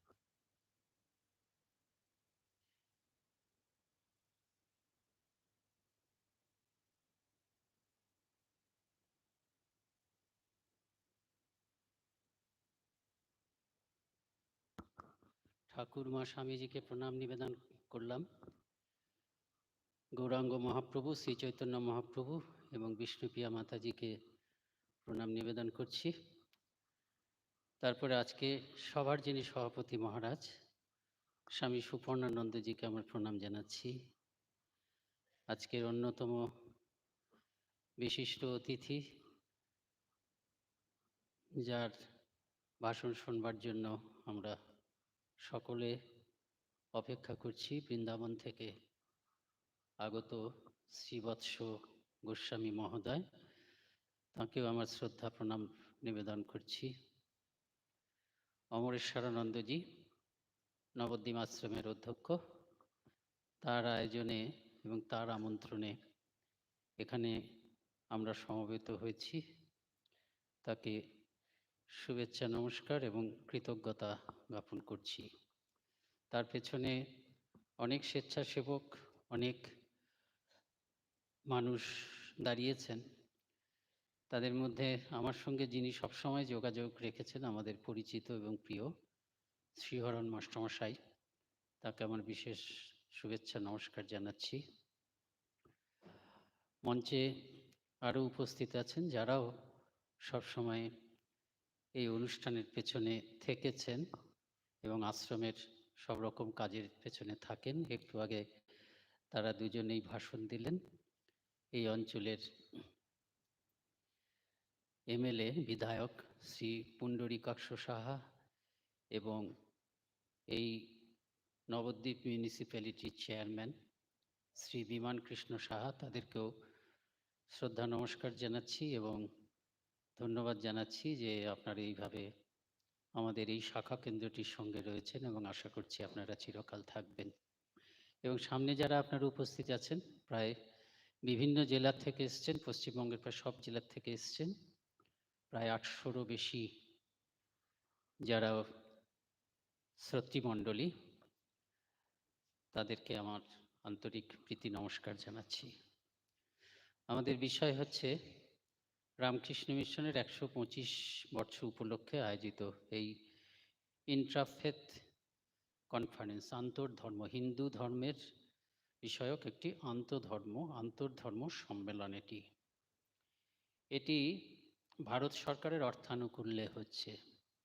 এর ইতিহাসটা একটু বলি যে আমরা বেলুড় মঠ এবং বেলুড় মঠটা হচ্ছে রামকৃষ্ণ মঠ মিশনের হেডকোয়ার্টার্স, তো সেখানে আমরা প্রস্তুত হচ্ছিলাম 2021 সালের ধরেই আমরা প্রস্তুত হচ্ছিলাম যে আগামী বছর মানে 2022 সালের 1 মে থেকে আমরা রামকৃষ্ণ মিশনের প্রতিষ্ঠা বলতে এই জিনিসটা একটু পরিষ্কার করা দরকার যে আমরা কিন্তু ভেতরে ভেতরে বিবেকানন্দেরই প্রতিষ্ঠা করেছেন এটা আমরা বললেও আমরা মনে করি শ্রীরামকৃষ্ণই প্রতিষ্ঠাতা, এটা আমরা মনে করি এবং এটার পেছনে অনেক যুক্তি আছে। শ্রীরামকৃষ্ণ যখন সমস্ত সাধনা শেষ করলেন তখন জগৎজননী তাকে বললেন যে তোমাকে একটা নতুন সম্প্রদায় করতে হবে। সেই সম্প্রদায় একটা বৈশিষ্ট্যটা কি হবে? উদার ভাবের নবীন সম্প্রদায়, নতুন ধরনের সম্প্রদায়, যে সম্প্রদায়ের মধ্যে ওনার জীবনে তোমার জীবনে যেসব ধর্মীয় উদারতা প্রকাশ পেয়েছে সেই উদার ভাবগুলো থাকবে, যে সম্প্রদায়ের মাধ্যমে জগতে থাকবে।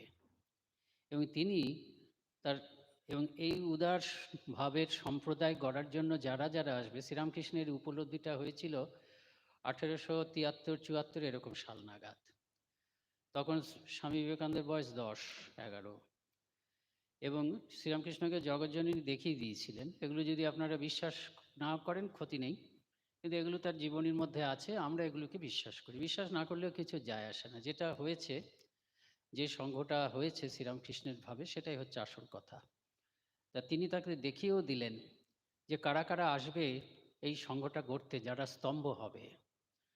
যেমন নরেনকে যেমন দেখালেন, আবার মাস্টারমশাই মানে কথামৃতকার তাকেও দেখালেন।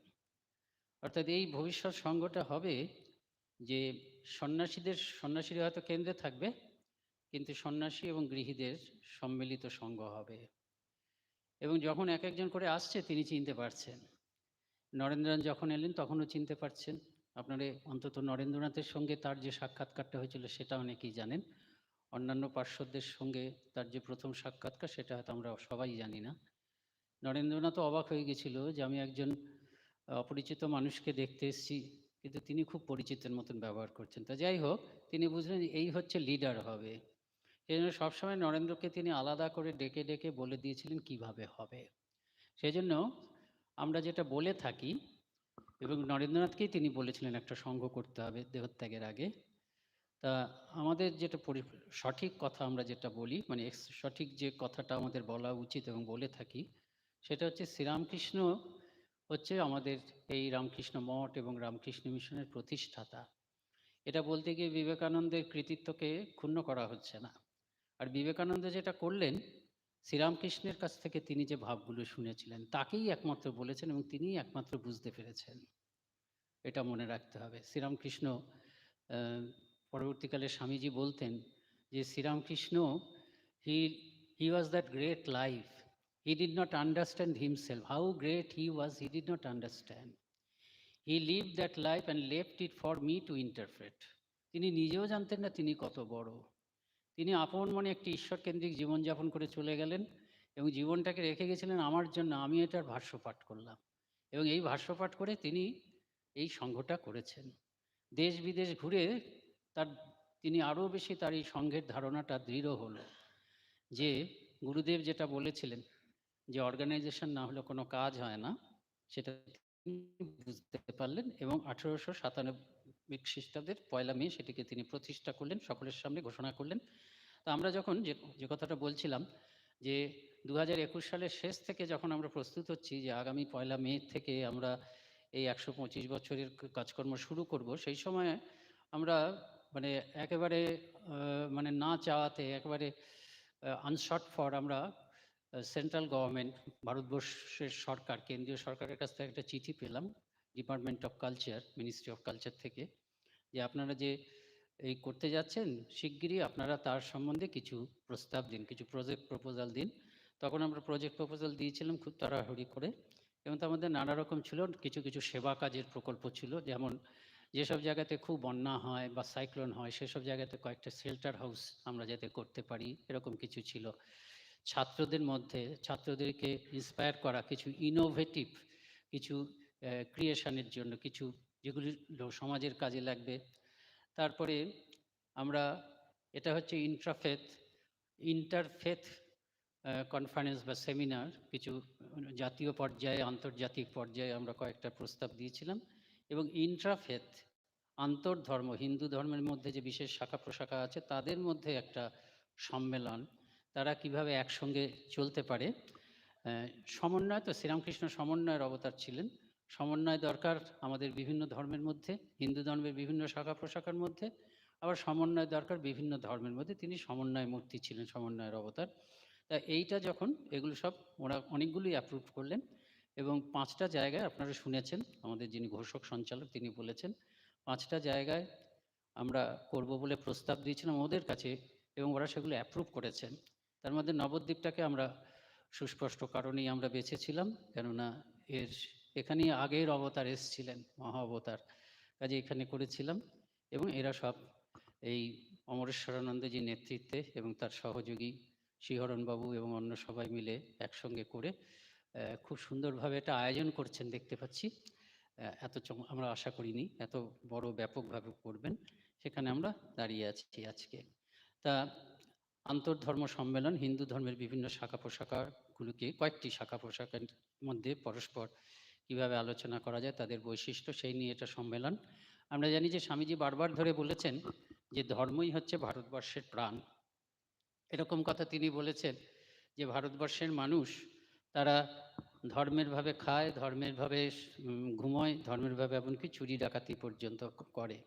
স্বামীজি এরকম কথা বলেছেন যে যে ভারতবাসী তোমরা যদি এই তোমাদের জীবনের প্রাণ শক্তিটাকে, প্রাণটাকে যদি ধর্মের মধ্যে না রেখে অন্য কিছুতে যদি রাখো, অর্থনীতির মধ্যে বা সমাজবিদ্যা বা অন্য কিছু চেষ্টার মধ্যে যদি থাকো, তবে আমি তোমাদের সতর্ক করে দিয়ে বলছি যে 3 পুরুষ যেতে না যেতেই কিন্তু তোমরা ধ্বংস হয়ে যাবে।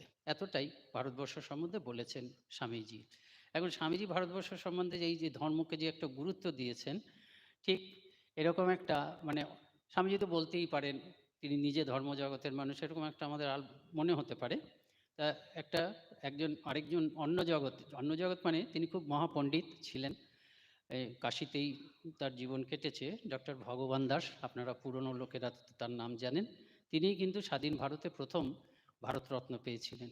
তা তার একটি লেখাতে তিনি আবার উদ্ধৃতি করছেন একজন পাশ্চাত্য ঐতিহাসিকের কাছ থেকে। পাশ্চাত্য ঐতিহাসিক মানে তিনি স্কটল্যান্ডের মানুষ ছিলেন, কিন্তু তিনি ওই লন্ডনের কুইন্স কলেজে পড়াতেন। তিনি একটি বই লিখেছিলেন, সেই বইটির উদ্দেশ্য ভারত মানে কি, ব্রিটিশ আমলে ভারতবর্ষ কেমন, ব্রিটিশদের শাসনে ভারতবর্ষের অবস্থা কেমন, কীরকম। সেখানে তিনি একটা কথা বলছেন, অপূর্ব কথা, সেটাই ওই ডক্টর ভগবান দাস তিনি তার একটি প্রবন্ধে তিনি উল্লেখ করছেন। কীরকম অদ্ভুত কথা দেখুন। ভদ্রলোকের নাম হচ্ছে, ওই ঐতিহাসিকের নাম হচ্ছে জন অ্যাডাম ক্র্যাম্প। তিনি বলছেন, India is not only the Italy of Asia. ইন্ডিয়াকে অনেকে ইতালি বলে, এশিয়ার ইতালি, কারণ এখানকার লোকেদের যে ওই সংস্কৃতির প্রতি আকর্ষণ, এই শিল্প বা সাহিত্যের প্রতি আকর্ষণ, ইতালিতেও নাকি সেরকম দেখা যায়। অনেকে ইন্ডিয়াকে ইতালি অফ এশিয়া, অন্তত তার সময় বলতো, India is not only the Italy of Asia, it is not only the land of art and romance. তারপরে কথাটাই, it is in religion arts central shrine. কি সাংঘাতিক কথা দেখুন। স্বামীজি বলেছেন যে গোটা ভারতবর্ষকে ধর্মের জন্য ভারতের কাছে আসতে হবে, এরকম বলেছেন, কিন্তু ইনিও বলছেন একেবারে স্বামীজি বা আমাদের সঙ্গে সংস্পর্শ বিহীন মানুষটি বলছেন, it is in religion arts central shrine. এটা হচ্ছে সারা পৃথিবীর ধর্মমন্দির, কেন্দ্রীয় ধর্মমন্দির যেন এটা। ইন্ডিয়া ইজ রিলিজিয়ন, ভারতবর্ষ মানেই হচ্ছে ধর্ম, এ কথাটা তিনি বলছেন। এরপরে ওই ডক্টর ভগবান দাস নিজে লিখছেন, nowhere else in the world has religion been made the object of such vast experimentation as in India. ওই স্বামীজির কথা, ধর্মের ভাবে খায়, ধর্মের ভাবে ঘুমোয়, ধর্মের ভাবে এমনকি চুরি ডাকাতি পর্যন্ত করে। বলছেন আর কোনো জায়গায় ধর্মকে নিয়ে সাধারণ মানুষ এত পরীক্ষা নিরীক্ষা করেনি। এটা হচ্ছে ভারতবর্ষের, স্বামীজি এরকম কথা বলেছেন যে যারা না, এটা সিস্টার নিবেদিতা বলেছেন, স্বামীজি ভাবে ভারতবর্ষ দেখার পরে সিস্টার নিবেদিতা বলেছেন। সিস্টার নিবেদিতা যা কিছু করেছেন স্বামীজি, আমরা বলতে পারি যে জাতীয় জীবনের জন্য সিস্টার নিবেদিতা যা কিছু করেছেন সেগুলো হচ্ছে স্বামীজির কাজের প্রসারিত রূপ। তা নিবেদিতাকে একবার ভূপেন্দ্রনাথ দত্ত মানে স্বামীজির ছোট ভাই বলেছিলেন, তুমি ভারতবর্ষ এত ভালো করে চিনলে কি করে, আর কারোর পাশ্চাত্যবাসীকে তো এরকম বুঝিনি।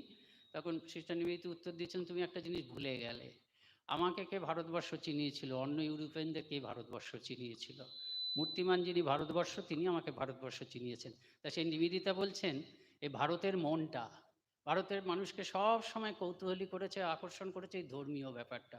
বলছে নায়াগ্রা যদি ভারতবর্ষে হতো, সেটা তাহলে একটা অমরনাথের মতন তীর্থস্থান হয়ে যেত। নিবেদিতা বলছেন নায়াগ্রা যদি ভারতবর্ষে হতো, এই যে ভারতের মনটা, হ্যাঁ, তবে সেটাও একটা ওইরকম বিরাট তীর্থস্থান হয়ে যেত। এই কারণে সেই জন্য আমরা এত মহান ধর্ম আমরা পেয়েছি।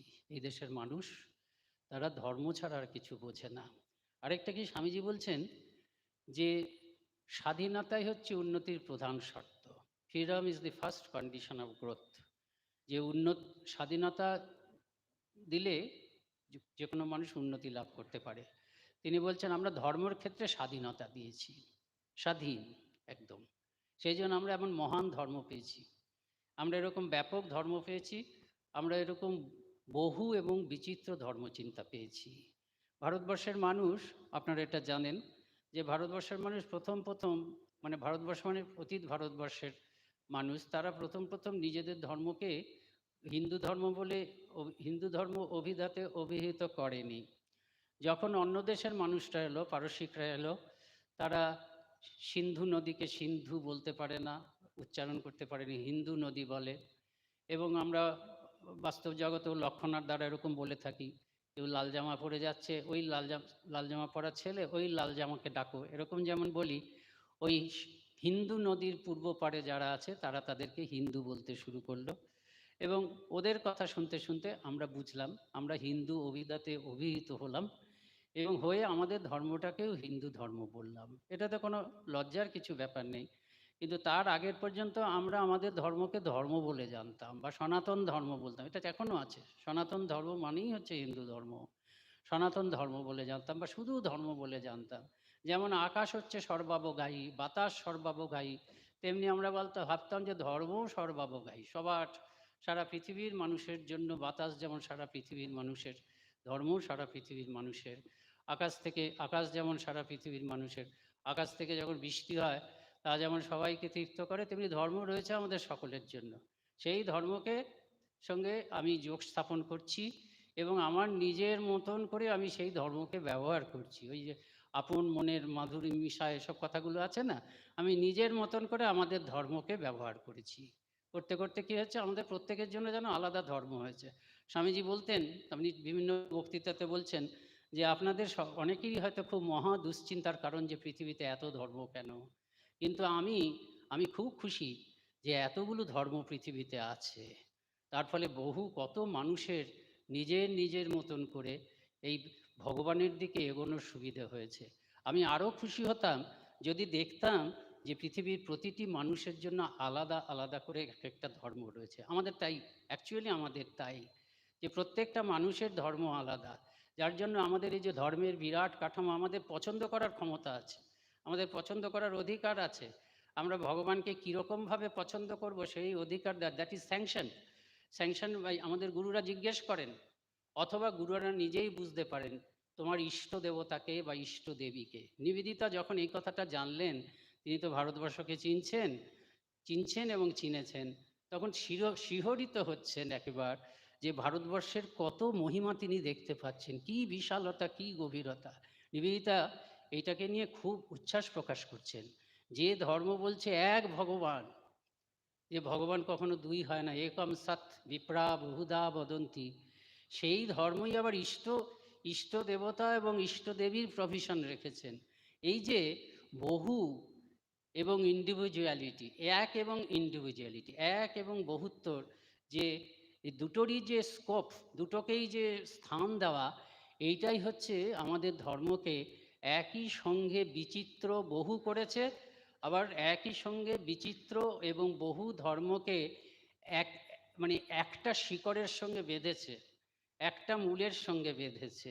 এইটা হচ্ছে আমাদের ধর্মের একটা বিশেষ বৈশিষ্ট্য, এবং সারা পৃথিবীকে এইটা আমাদের কাছ থেকে শিখতে হবে। শুধুমাত্র হিন্দু ধর্মেই দেখা যায় যে ultimate truth can be viewed and approached from various view points.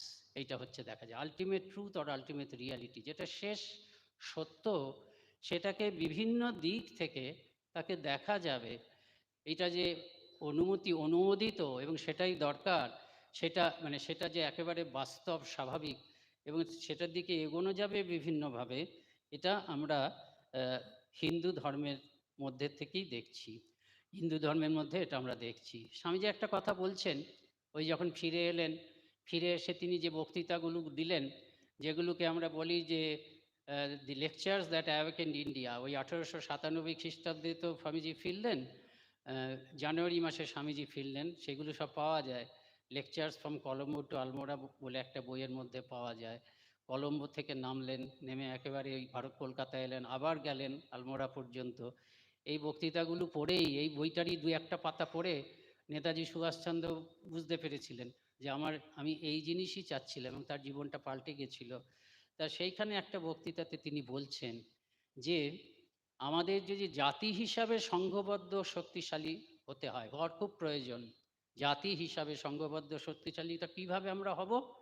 যে আমাদের দেশের মধ্যে ছড়ানো যে বিভিন্ন আধ্যাত্মিক শক্তিগুলো আছে, সেগুলোকে টেনে এনে একসঙ্গে সংঘবদ্ধ করতে হবে।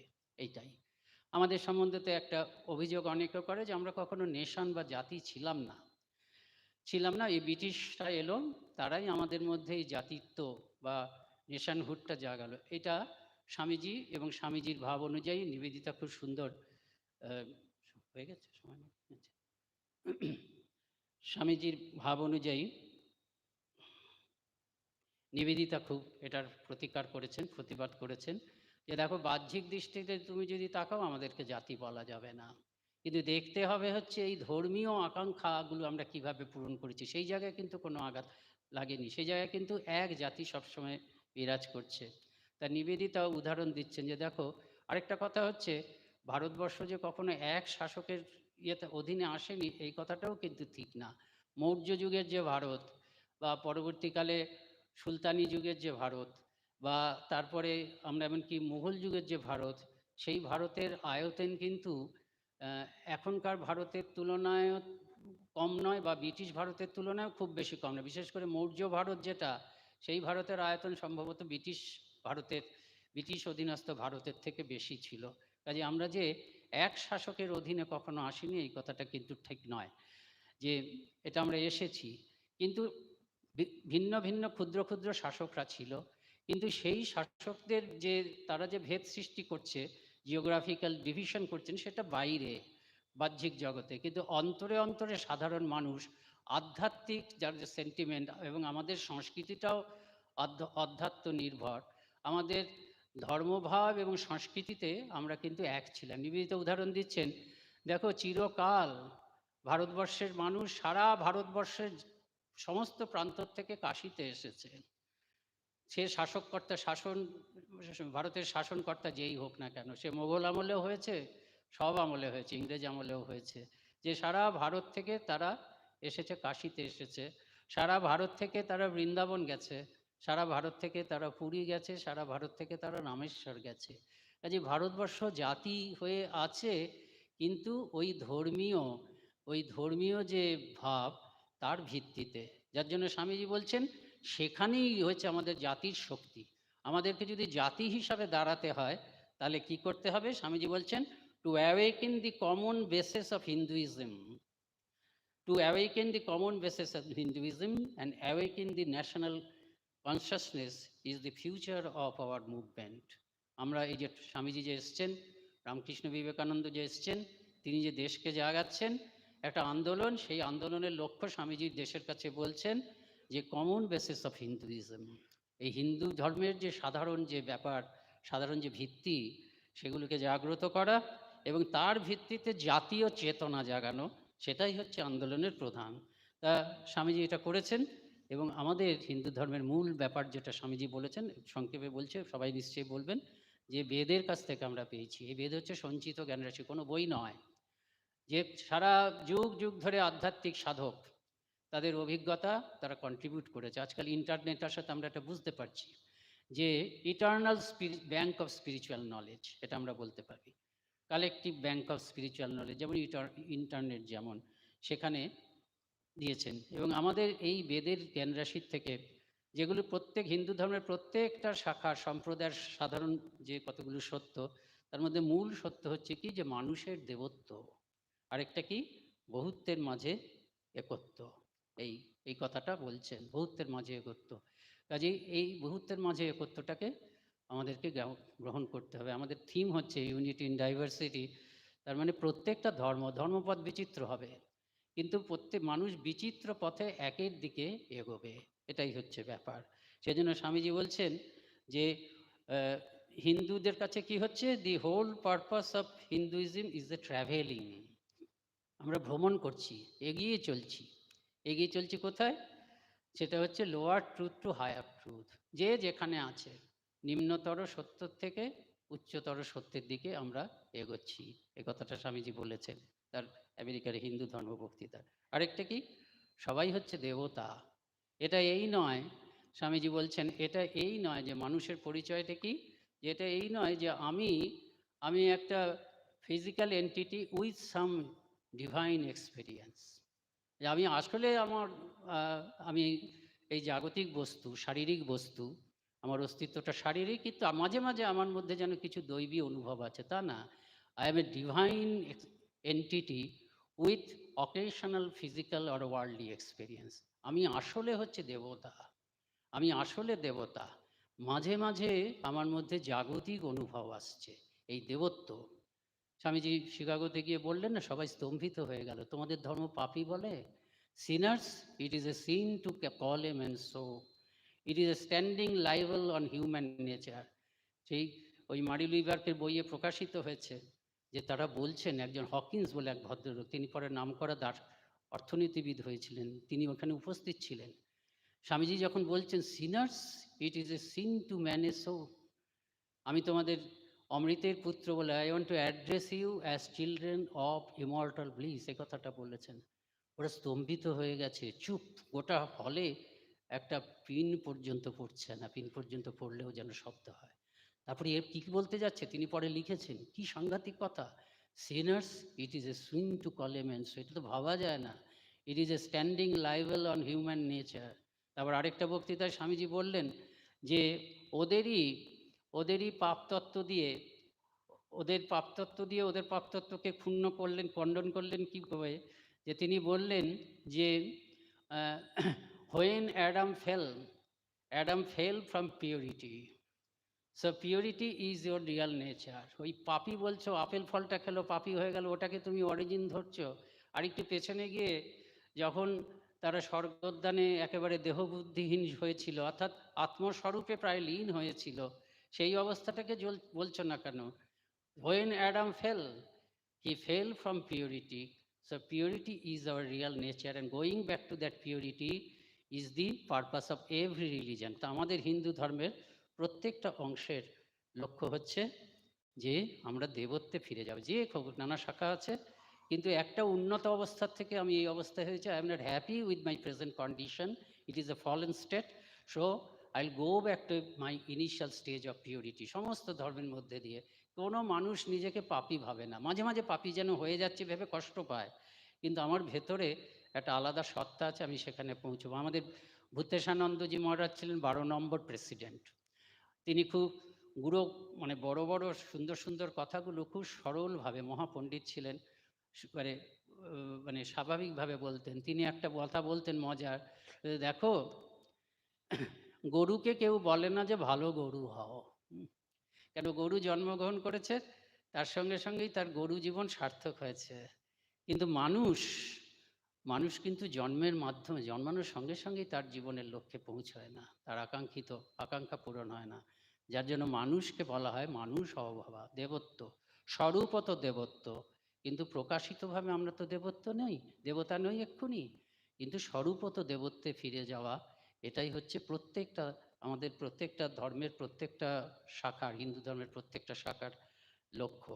আর হিন্দু ধর্মের আরেকটা কতগুলো বৈশিষ্ট্য আছে যেগুলো শক্তি, এখানে অবতার আছেন। অবতারের ধারণা বেদে ছিল না, কিন্তু ইতিহাস, ধর্মজগতের ইতিহাস দেখাচ্ছে যে কিছু কিছু মানুষ আসছেন যাদেরকে সাক্ষাৎ ভগবান বলে মনে হচ্ছে, সেই অবতার আসছেন।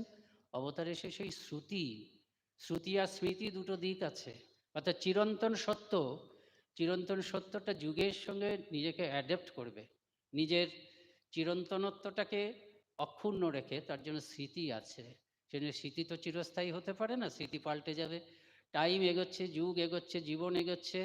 কাজেই চিরন্তন সত্যের ব্যবহারিক প্রয়োগের যে কলাকৌশল কী হবে সেটাও মানুষ একটু একটু করে গুলিয়ে ফেলছে। তখন নতুন স্মৃতি ওই চিরন্তন শ্রুতিকে, তার চিরন্তনত্বটাকে রক্ষা করে পরিবর্তিত সময়ের সঙ্গে কিভাবে ব্যবহার করতে হবে, সেই জন্য মাঝে মাঝে বিরাট আধ্যাত্মিক প্রতিভা আসে।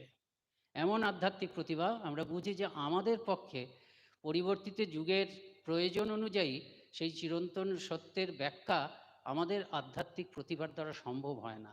সেই জন্য বিরাট প্রতিভা আসে, তাকে আমরা স্বয়ং ভগবান বলি। তিনি এসে চোখে আঙ্গুল দিয়ে দেখিয়ে যান যে এইভাবে ওই চিরন্তন শ্রুতিকে তোমার দৈনন্দিন জীবনে ব্যবহার করো।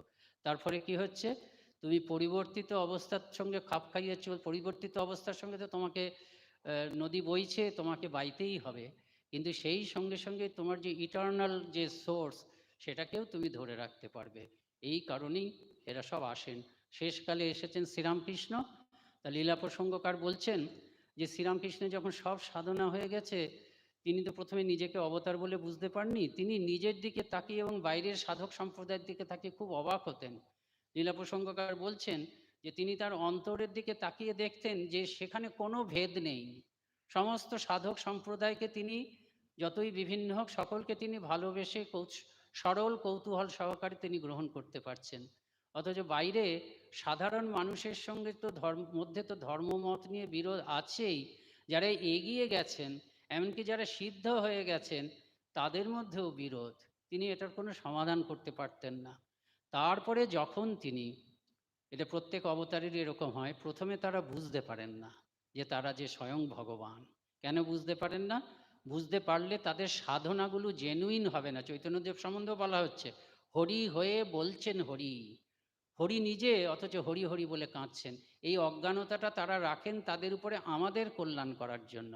স্বয়ং হরি হওয়া সত্ত্বেও হরি হরি বলে কাঁদছেন বলেই তার ওই কান্নার থেকে এই বর্তমান যুগের মানুষ হরিকে পাওয়ার জন্য কি করতে হয় সেরকম একটা রাস্তা খুঁজে পান। তেমনি শ্রীরামকৃষ্ণরও তাই, তিনিও প্রথমে বুঝতে পারেননি তিনি অবতার, কিন্তু যখন বুঝলেন তখন তিনি বুঝলেন যে জগতে এই জিনিসটি ছিল, এই জিনিসটি হচ্ছে অন্যতম নতুন জিনিস, যেটা তাকে দিতে হবে। ওই সর্বধর্ম সমন্বয়ের কথা ভারতবর্ষে দিতে হবে। হিন্দু ধর্মের মধ্যে যেসব শাখা আছে তাদের মধ্যে ইন্ট্রাফেথ, তারপরে গ্লোবালাইজড পৃথিবী, সারা পৃথিবীকে দিতে হবে। সেই জন্য শ্রীরামকৃষ্ণ এসেছিলেন এবং ভারতবর্ষের ধর্মের মধ্যে এই গ্রহিষ্ণুতা আছে, যার জন্য নিবেদিতা খুব সুন্দর কথা বলছেন, সেটা বলে শেষ করব। যে নিবেদিতার ইনসাইট স্বামীজির কাছ থেকে পেয়েছেন, এই অন্তর্দৃষ্টি ভারতের ধর্ম, ভারতীয় ধর্ম ব্যক্তিত্বের সম্বন্ধে। নিবেদিতা বলছেন এই যে সর্বধর্ম সমন্বয়ের কথা শ্রীরামকৃষ্ণ বলতেন, যে it is true that in no other country could he have occurred. এটা অবশ্যই সত্য যে শ্রীরামকৃষ্ণের মতন এরকম সর্বগ্রহিষ্ণু ধর্মীয় ব্যক্তিত্ব আর কোনো ধর্মের মধ্যে, কোনো দেশের মধ্যে জন্মাবেন এটা সম্ভব ছিল না। এনাদের একটা উপযুক্ত জায়গা চাইতো। একটা ভারতবর্ষের যে হিন্দু ধর্ম তার মধ্যেই রয়েছে, তার জিনের মধ্যেই রয়েছে সবাইকে গ্রহণ করা। আমরা কৃষ্ণকে গ্রহণ করতে পারি, রামকে গ্রহণ করতে পারি, চৈতন্যদেবকে গ্রহণ করেছি, রামকৃষ্ণকে গ্রহণ করেছি একই ভগবান বলে, আবার পরে যে আসবে তাকেও গ্রহণ করতে পারবো। কাজে এখানেই রয়েছে।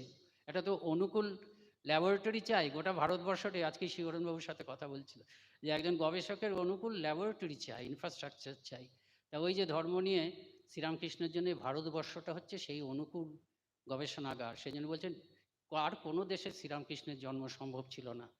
But he does not represent only the Indian mind, not even chiefly. কিন্তু কথা বলা যাবে না যে ভারতবর্ষে জন্মগ্রহণ করেছেন বলে তিনি শুধু ভারতবর্ষের মানসিকতাটাকেই প্রতিবিম্বিত করেছেন, প্রধানতও বলা যাবে না। So Sri Ramakrishna, whom we generally look upon as the worshipper of Kali, actually represents humanity. কাজে যে শ্রীরামকৃষ্ণকে আমরা প্রধানত কালীর উপাসক বলেই জানি, তিনি আসলে কিন্তু গোটা মানব জাতিকে রিপ্রেজেন্ট করছেন। কাজেই শ্রীরামকৃষ্ণকে সামনে রেখে আমরা প্রথমে নিজের ধর্মের মধ্যে, আমাদের মধ্যে বিরোধ নেই ধর্মের বিভিন্ন শাখার মধ্যে, কিন্তু নিজেদের ধর্মের মধ্যে যে ঐক্য রয়েছে, বৈচিত্র্য, এবং বৈচিত্র্যটা একটা এক অভিমুখী বৈচিত্র্য, সেটা আমরা জানব। আর যে একের দিকে যে আমি চাচ্ছি, সেই একটা বহু বিচিত্র বৈচিত্র্য বহুমুখীভাবে সেটা প্রকাশ পাচ্ছে। এই সত্যটাকে আমরা গর্বের সঙ্গে গ্রহণ করব। এই সত্যটাকে আমরা সকল হিন্দু নিজেদের শক্তি হিসাবে গ্রহণ করব। তারপরে এই সর্বধর্ম মতকে সত্য হিসাবে গ্রহণ করার এই দৃষ্টিভঙ্গি, ইউনিটি ইন ডাইভার্সিটি, সেটা লাভ করে যেমন শ্রীরামকৃষ্ণ করেছেন, তেমনি আমরা অন্য ধর্মের দিকেও তাকাবো। আমাদের লক্ষ্য হচ্ছে কি, ওই যেমন আদিমকালে ভারতবর্ষের মানুষ ধর্মটাকে হিন্দু ধর্ম বলে জানতো না, ওই খোলা আকাশের মতন বা খোলা বাতাসের মতন শুধু ধর্ম বলে জানতো, সেই রকম একটা পরিস্থিতি কিন্তু আসবে। এই জন্যই কিন্তু শ্রীরামকৃষ্ণ বিবেকানন্দ এসেছিলেন।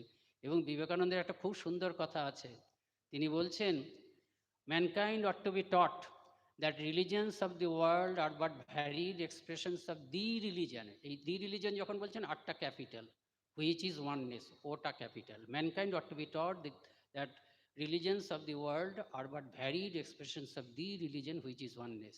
We want to lead mankind to a place where there is neither the Vedas nor Bible nor Quran, but through Vedas, Bible and Quran only we will have to reach that state. তারপরে বলছেন, mankind ought to be taught that religions of the world are but varied expressions of that religion, the religion which is oneness.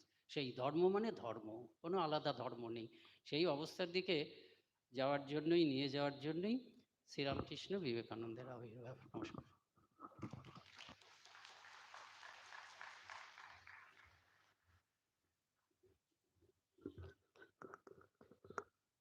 Ramakrishna মিশনের 125 বছর পূর্তিতে Ramakrishna mission Nabadwip শাখা আয়োজিত অন্তর্ধর্মীয় সম্মেলনে এতক্ষণ উদ্বোধনী ভাষণ প্রদান করলেন রামকৃষ্ণ মঠ ও মিশনের অন্যতম সহসাধারণ সম্পাদক পরম পূজনীয় স্বামী বলভদ্রানন্দজি মহারাজ।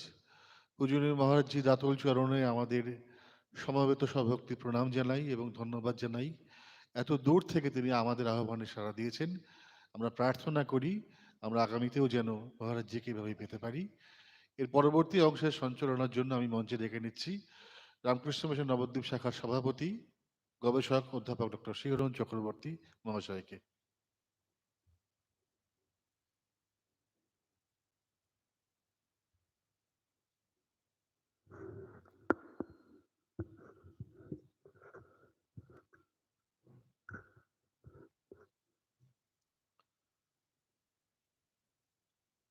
ওম সর্বধর্ম স্থাপকস্তং সর্বধর্ম স্বরূপকঃ আচার্যানাং মহাচার্য রামকৃষ্ণায় তে নমঃ। নমো মহাবদন্নায় কৃষ্ণ প্রেম প্রদায়তে কৃষ্ণায় কৃষ্ণ চৈতন্য নামনে গৌরতীশে নমো নমঃ। With the Vedic chanting performed by Sri Rakashashi Panda and Somojit Acharya, trainee teachers of Ramakrishna Mission Shikshan Mandira, Belur Mott, today's national level intra-faith conference organized by Ramakrishna Mission Navadvip, advised by Ramakrishna Mott and Ramakrishna Mission Belur Mott, with the financial assistance of Ministry of Culture, Government of India, has already been started at Sridham Navadvip. We are so glad, proud, and privileged and fortunate enough to have most revered Sri Srivatsha Goswami of Sri Radharaman Temple, Sridham Vrindavan, with us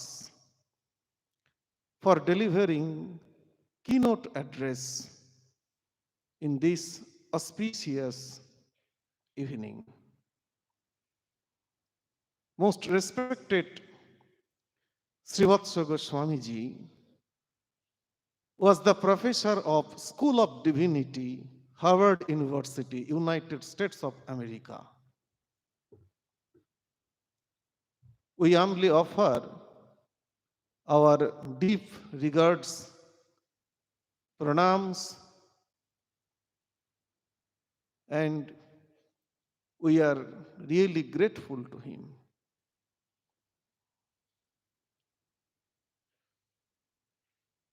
শ্রীবৎস গোস্বামীজি ভারতবর্ষের আধ্যাত্মিক পরিমণ্ডলে এক সুপরিচিত ব্যক্তিত্ব। বিশেষত বৈষ্ণব দর্শন এবং সাধক পরিমণ্ডলে অত্যন্ত শ্রদ্ধেয়, আদরণীয়। শ্রীমান চৈতন্য মহাপ্রভুর যে অন্তরঙ্গ পার্ষদ স্বরগোস্বামী, সেই স্বরগোস্বামীর অন্যতম ছিলেন গোপাল ভট্ট গোস্বামীজি। সেই পরম পূজ্যপাদ গোপাল ভট্ট গোস্বামীজির সেবিত সাক্ষাৎ প্রকটিত রাধারমণজির, শ্রীধাম বৃন্দাবনের রাধারমণজির ধন্য সেবায়িত শ্রীবৎস গোস্বামীজি। হে ভান্ডির বনাধিপতি, সিকিপুচ্ছধারী, চন্দন চর্চিতাঙ্গ, কালিন্দী বান্ধব, নন্দনন্দন, পরানন্দ, দিন আমাকে আনন্দ দান করো, মাং দীনং আনন্দয়। বিপ্রলম্ব ভাবে বিভোর হয়ে নির্জনে শ্রী রাধারমণে মন ও নেত্র বিলিয়ে দিয়ে গোপাল ভট্টজি শ্রীধাম বৃন্দাবনে এই প্রার্থনা করতেন। সেই গোপাল ভট্টজি সেবিত শালগ্রাম থেকে প্রকটিত সাক্ষাৎ শ্রী ভগবান রাধারমণজির ভাগ্যবান, মহাভাগ্যবান সেবায়িত শ্রদ্ধেয় শ্রীবৎস গোস্বামীজি। রামকৃষ্ণ মিশন নবদ্বীপের পক্ষ থেকে তার চরণে আমাদের আভূমি সাষ্টাঙ্গ প্রণাম। Now we humbly pray to revered Srivastava Goswami to deliver his keynote address. Goswamiji.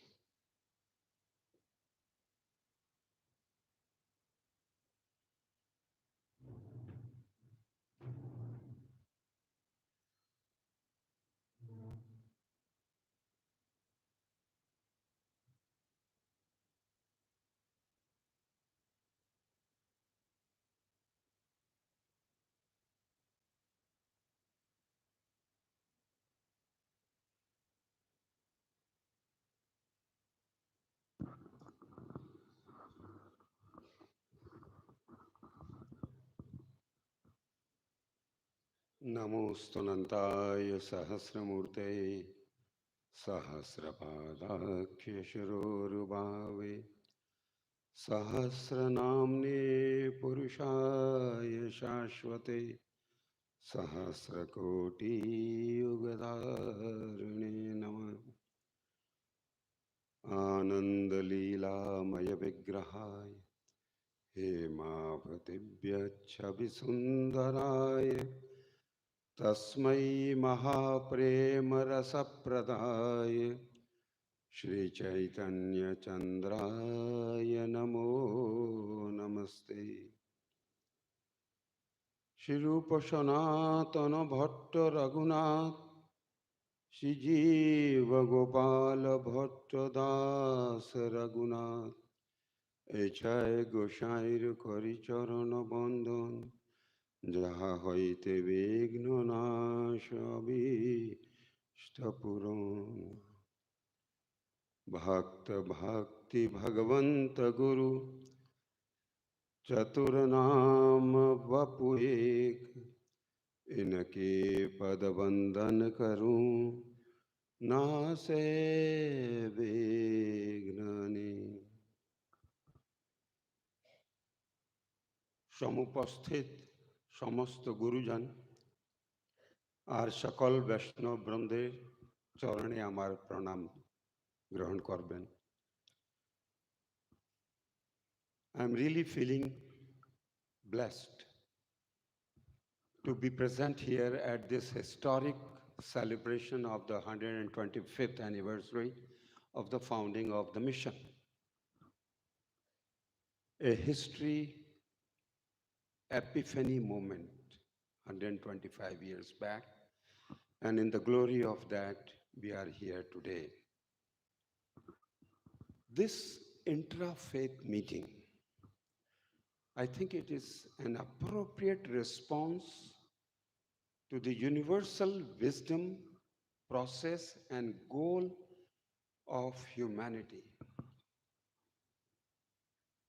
If the quest comes in the West, the advice is given by the acharyas, know thyself. That is the solution to all your problems. And if the seekers are asking the Upadhyaya in the Upanishads, the answer is the same. Atmanam vidhi. But there is a little addition from the Western advice to the Eastern one. Know thyself, but never stop, because you can never completely know yourself. Atmanam satatam vidhi. It's a constant enterprise of knowing oneself. An intra-faith meeting, this Anushtan, is in that direction, I believe. Those who have some revelation of the truth and who have traveled on the path to truth, they compassionately guide us with their wisdom. Those who have come out of the cave, if I can use the imagery of Plato, out of compassion, the enlightened enters the darkness. Because the whole humanity is, as Swamiji just now said, quoting Swamiji, that is a constant journey from darkness to light. But having attained the light, enlightened, what is the purpose of entering, going back into the darkness? Going back is nothing but compassion, pure compassion. So these enlightened, when they enter the dark cave again, the cave of suffering and ignorance and whatnot, what they give and how they give, it forms a tradition, parampara, and create a community pursuing common given ideals, and hence the birth of sampradaya. When what is given is properly given and given totally, sampradaya, samyak and sampurna giving of the compassionate gurus, enlightened people. And that touches all aspects of our life. So this giving is not in one time. Although we are talking of Sanatan a lot, Sanatan is in the discourse today for all the wrong reasons. But however, if the truth is Sanatan and Kutastha and Nitya, then why is the Guru saying that satatam viddhi? Constantly be on the process of knowing. Constantly. That means the Sanatan is there, but our encounter with the Sanatan is always Desh Kal Vibhag Vid. Is conditioned by a particular time and space and the context. So this giving is in different times and different contexts. Hence, there is a rich variety. The Vaichitri we are talking about today. But talking about the identity and nature of the Hindu parampara, we have to respect and celebrate these various givings and givers. And therefore, many Sampradayic viewpoints. The poor word Sampradaya and Sampradaya is taking a lot of wrath, especially in the political jargon. But it's a beautiful word. There could not be any more spiritually truthful word for this kind of give and take between the enlightened and the seekers. And if I can say in one word, what is Hinduism? Hinduism, thy name is celebration of variety, not celebration of unity, but celebration of variety, I think, is the essential foundation stone of Hinduism. And the variety is so much that we don't even have time. My 40 minutes can be wasted if I just list you that how many sampradayas, how many sects, and how many variations of encounter with the Sanatan has happened in our history. And as you said, Swamiji wished that every one person has its own dharma, own sampradaya. So in that huge variety, unimaginable variety, we can be fruitfully be engaging ourselves if we can pick up one example out of that ocean. If we can take one drop out of that ocean, that drop will be interesting. So when I put flower to Swamiji's feet, I said, please guide me, give me that one drop which we can cherish in few more minutes to come. And he very compassionately says, and I quote him, he has been quoted by Swami Sardeshanandji in his book on Sri Chaitanya Dev. Swamiji says, among the great acharyas of bhakti, Sri Chaitanya Dev has been the supermost. Being God himself, Sri Chaitanya being God himself, he has followed the path of acharyas, the religious teachers. Huge devotional waves originating from him have flooded not just Bengal, but the entire masses. His path of love accepted no limits. He has not discriminated amongst honest or dishonest, pious or sinners, Hindu or Muslims, pure, impure, this nation or that nation, this country and that country, this sect, that sect, and the like.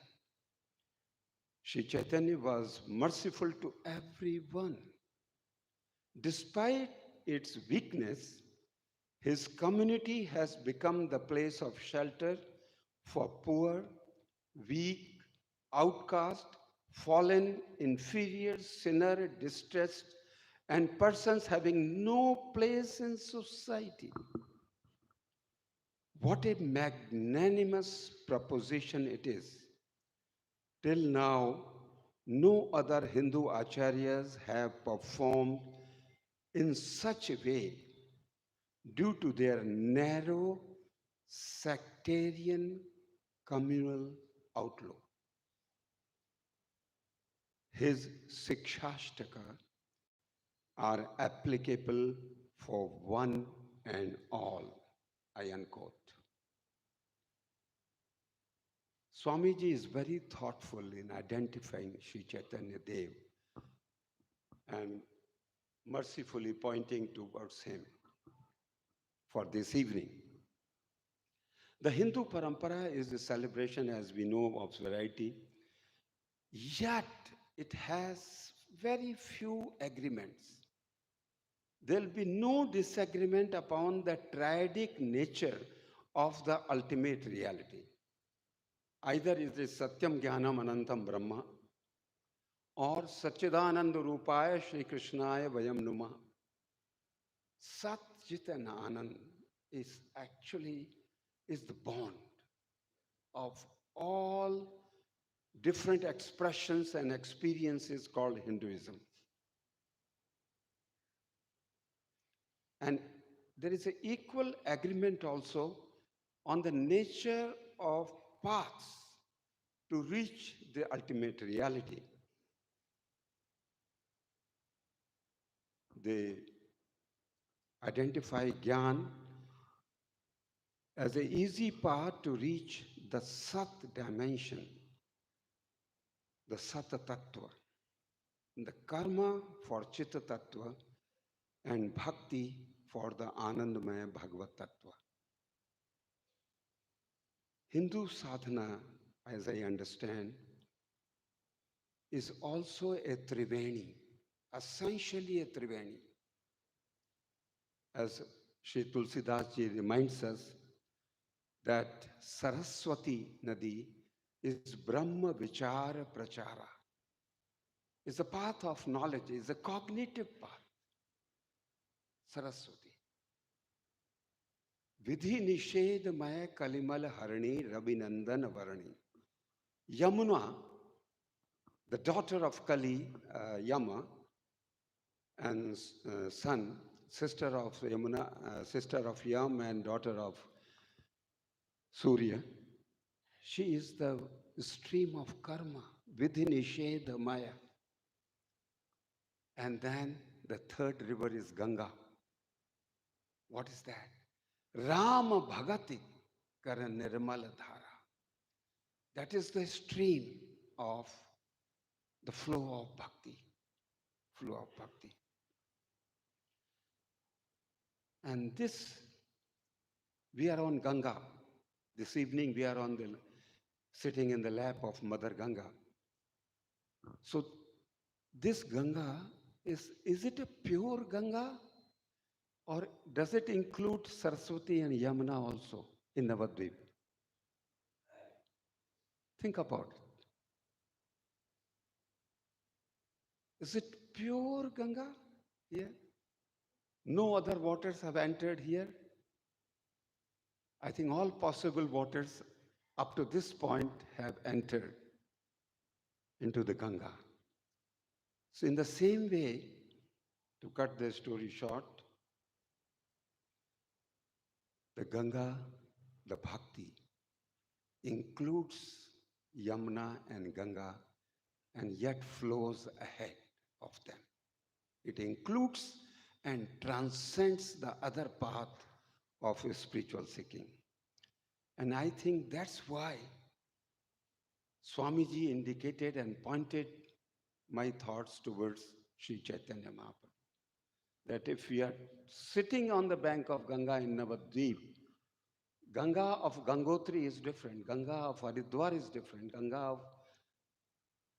Ganga after Prayag is the sovereign Ganga. Sovereign Ganga. It includes and it transcends everything.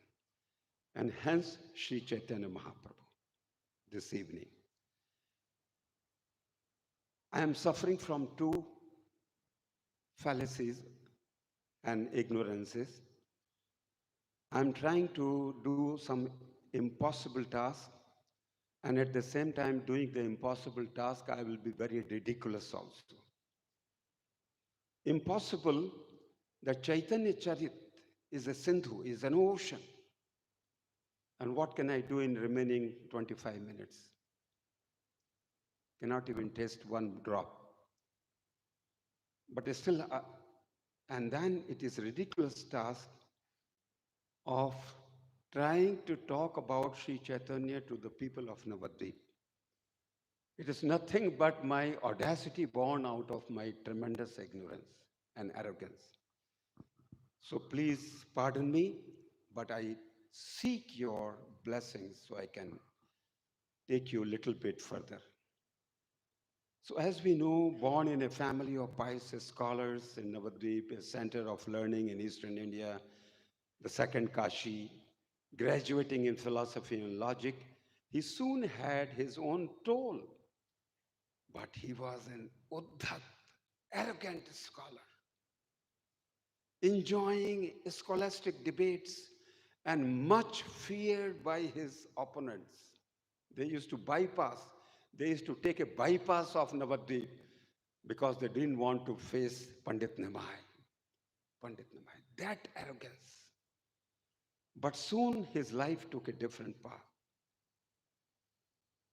His trip to Gaya, an encounter with Ishwar Puripad, a respected spiritual leader, dramatically turned the arrogant scholar into a seeker suffering from the pangs of separation from the divine. Nimai Pandit saw misery in the ritual shackled Hindu society, the society which is not doing its duty towards the Yoga Dharma. They are not doing the palana of the Yoga Dharma. So with an intimate group of friends and admirers, he launched a liberation movement, and here very much in Navadvip at Shivash Angon, based upon the chanting and singing of the divine name, which is Kali Dharma. Kalau tata Hari Kirtana. Tretayam yajatau makhau dvapare paricharyayam kritau yadhyayate Vishnu. But Kali Yuga, only and only and only the divine name to establish that. So this Yug Dharma Sthapana attempt of Sri Chaitanya Dev faces challenge from within and outside, both. Whatever the challenges, Chaitanya did not give up. As his movement caught the imagination of the masses, so it did the attention of the non-Hindu rulers of Bengal at the beginning of 16th century. The persecution of Chaitanya and his fledgling movement was harsh, especially on the ban of public display of religious practice of Nam Kirtana, with its violation resulting in severe physical punishments and many times in death. So it's not a joke.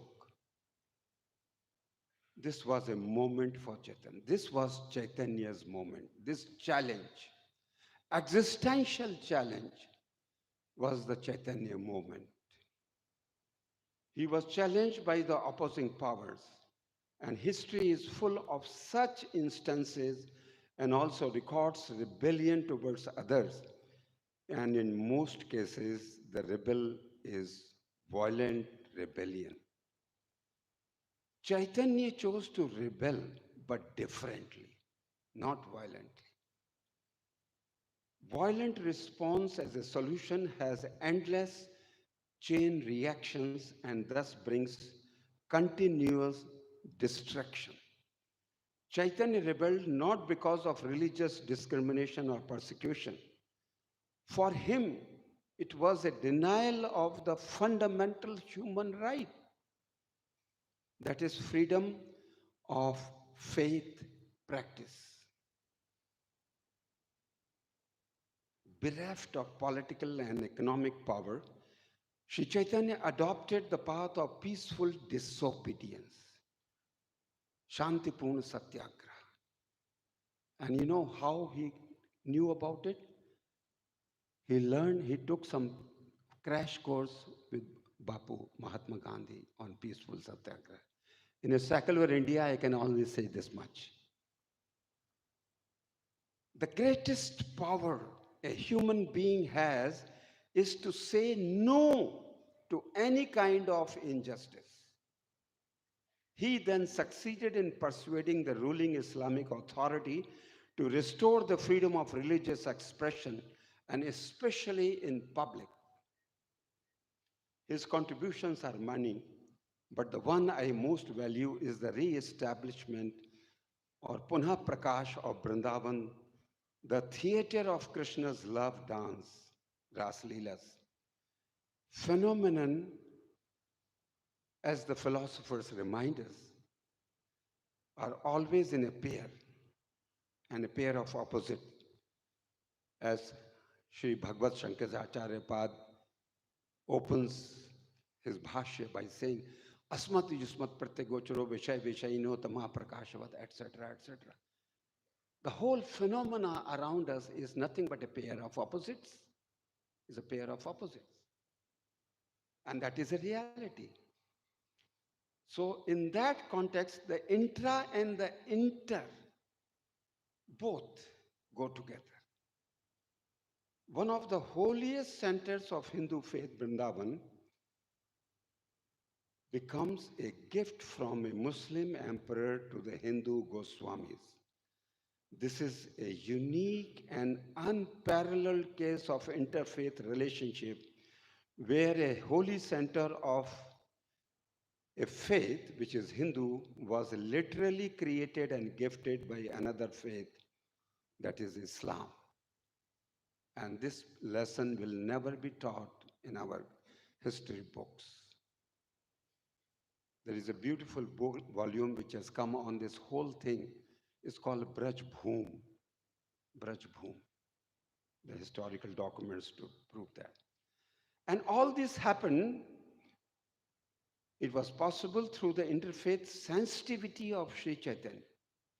In 1515, Chaitanya made a long pilgrimage from the eastern shore of India, Jagannath Puri, to northern heartland in order to visit Lord Krishna's holy land, Vrindavan, which had an overwhelming presence in religious, literary, and artistic traditions, though Vrindavan lacked a physical, geographical corollary. As the documents show us, when Sri Chaitanya asked the people, I want to go to Vrindavan, they said there is no Vrindavan. And there was no geographical Vrindavan in 1515. It was very alive in literature, poetry, religion, religious textbooks, and sculptures, and many other things, dance dramas, but not physically. The sacred area of Braj, with lost Vrindavan as its heart, in the early 16th century was the marching route of the invading armies between Agra and Delhi. Chaitanya, during his few month-long stay in Braj, almost lost his life twice. He was captured by the invading armies. He faced the challenge firsthand. He saw what the problem is, what the danger is about the whole question of identity of a Hindu. Chaitanya responded to this volatile situation not violently, but with a well thought out plan of peaceful dialogue with the other. And to that end, he created a team known as the Six Goswamis. We all know that, and I need to repeat. Its three most prominent members came with some Muslim association, holding high position in Hussain Shah's court.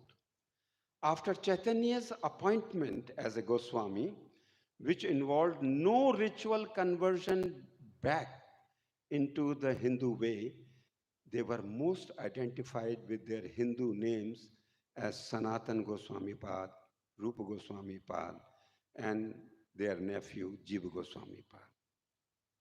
Chaitanya Charitamrita documents their Muslim stigma, where the associated Jagdanand is saying, 18 John Darshane na Jan Jagannath Mandir, because non-Hindus are not allowed. Who are the three? Thakur Haridas or Sanatan or Rup. 18 John Darshane na Jan, please talk to the king and get a special permission for them to enter.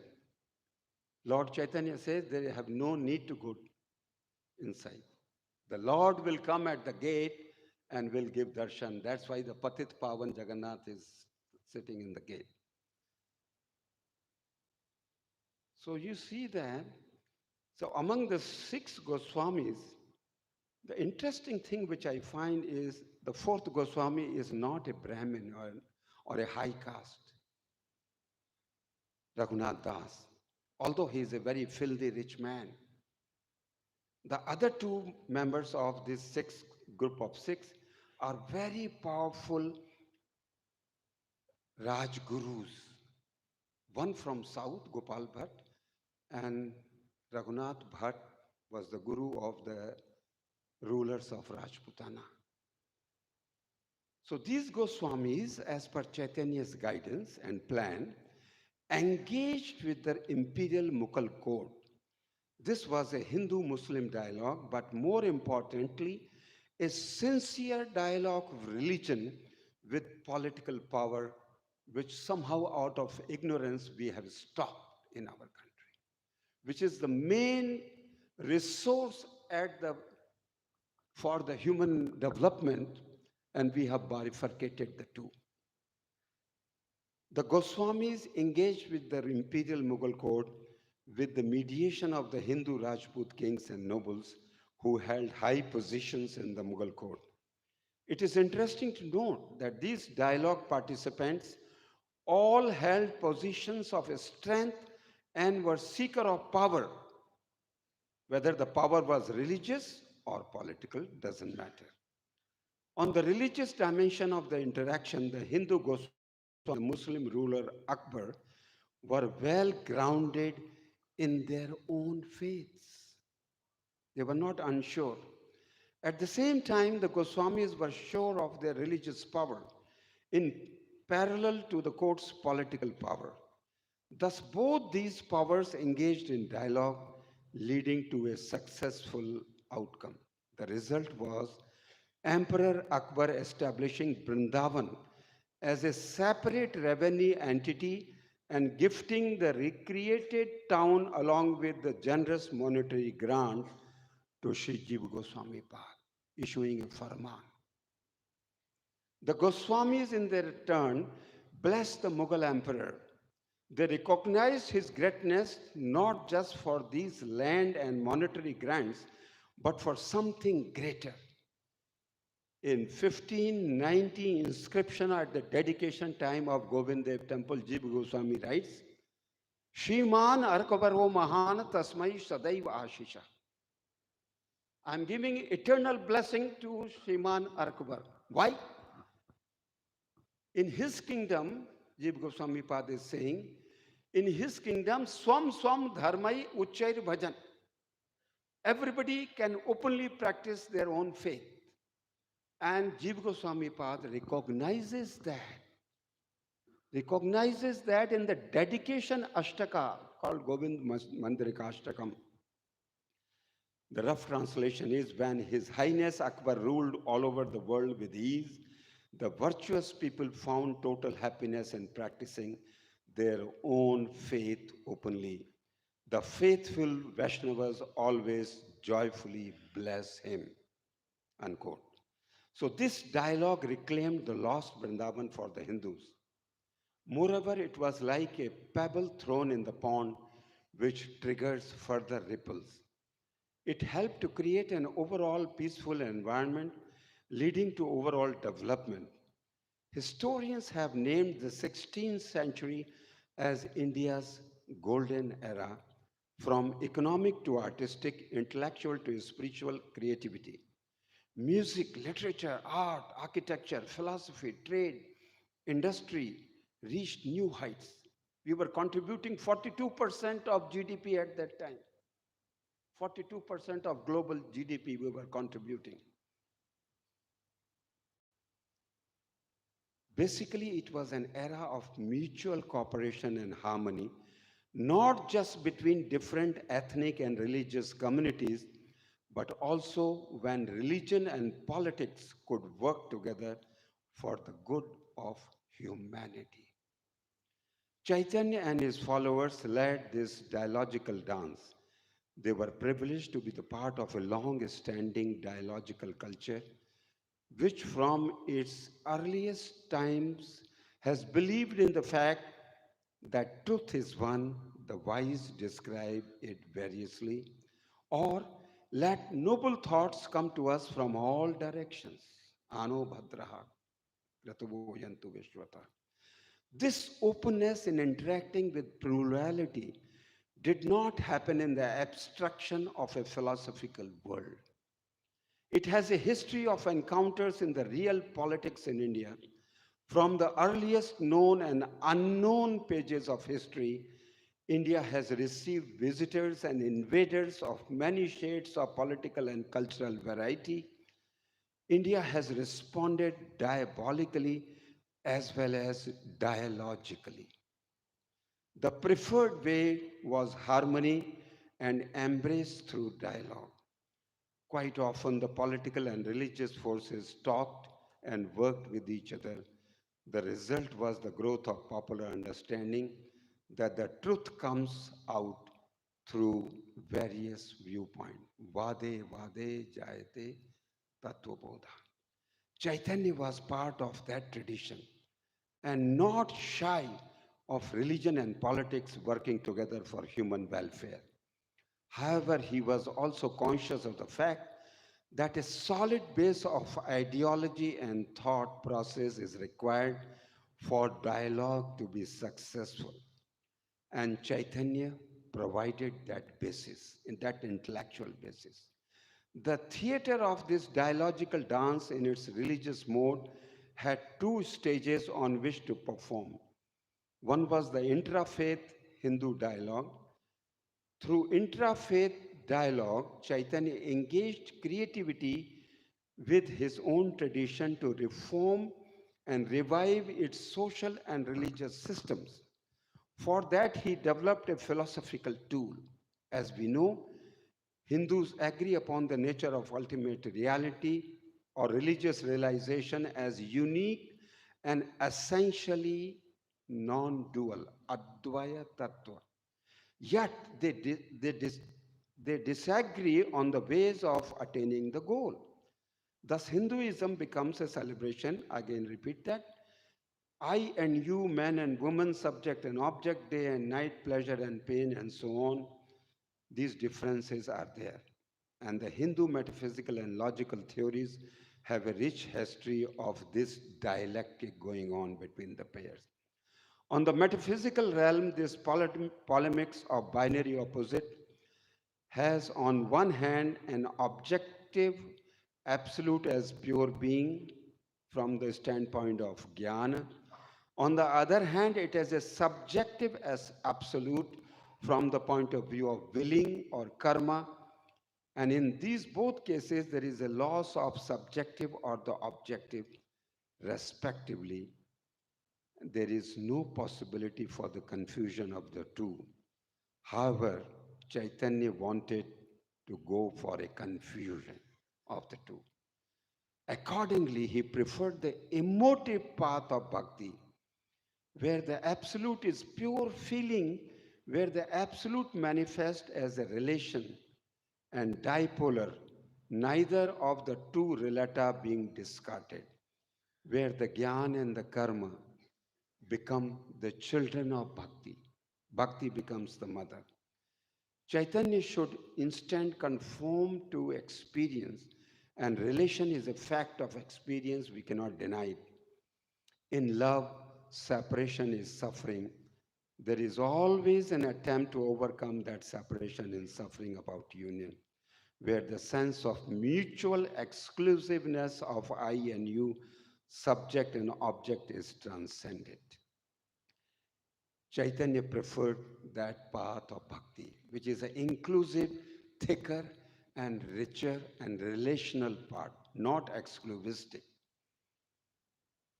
And this needed to be supported by a well-defined logical system. And we all know, I will not go into detail, that whole history of Hindu thought is a ping-pong game between Bhed and Abhed, Bhed and Abhed, Abhed and Bhed, Bhed and Abhed, handling this dialectic. Chaitanya said it's a wastage of talent and wastage of effort and resources.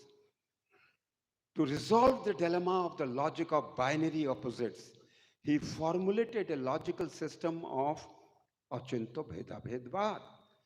It is understood as a relation between the sun and its rays, the ocean and its waves. Essential non-difference and functional difference defines Chaitanya's logical system. Essential non-difference and functional differences, they can coexist. So the difference and the non-difference are relative terms. Hence, the reality can be fully comprehensible only in the logical category of difference and non-difference together. So his dialogical stances in the path of love and bhakti with the absolute at its goal were based in a unique dialectic of inclusive transcendence, where the pair of opposites are neither rejected nor preferred one over the other. It is bhakti that includes and transcends jnana and karma. To conclude, his dialogical metaphysics required a pair of others who are related as two living beings. Chaitanya celebrates dialogue through the aesthetic model of Ras Leela or the dance of Prema, where the pair of male and female dance together for the highest aesthetic experience, the rasa. Here, different pairs like male and female, humanity and divinity, subject and object, religion and politics, economy and aesthetics, Hindu and Muslims, Shaiv and Vaishnav, Vaishnav and Shak, and so on, can complement each other for a richer experience. This dialogical metaphysics and logic provided a firm ground for Chaitanya to engage with the other, both within the Hindu tradition and outside. Any fruitful interfaith dialogue is based upon the respect for the other, and Chaitanya showed that. To jump that,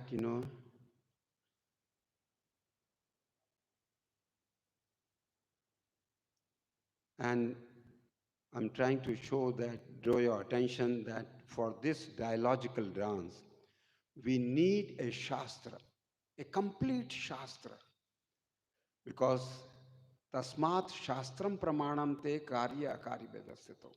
That is the Hindu identity. We never bypass the Shastra references. And for that, he drew upon Bhagavad Puran, one of the most sacred texts. We all know about that. I need not tell about it. But Bhagavad, in the very beginning, Devarshi Narad puts this question. The whole reason for the birth and appearance of Bhagavad. He asked the Sanak, Sanandan, Sanatan, Sanat Kumaras, Bhakti Gyan Viraganam Sukham Utpadyate Katham. He didn't ask that how bhakti can be happy. No. He says bhakti, gyan, vairagya. That is Nishkam Karma Yoga. How all these get happiness and well-being, all of them. So the Bhagavad Puran is a serious dialogue between these three paths within itself.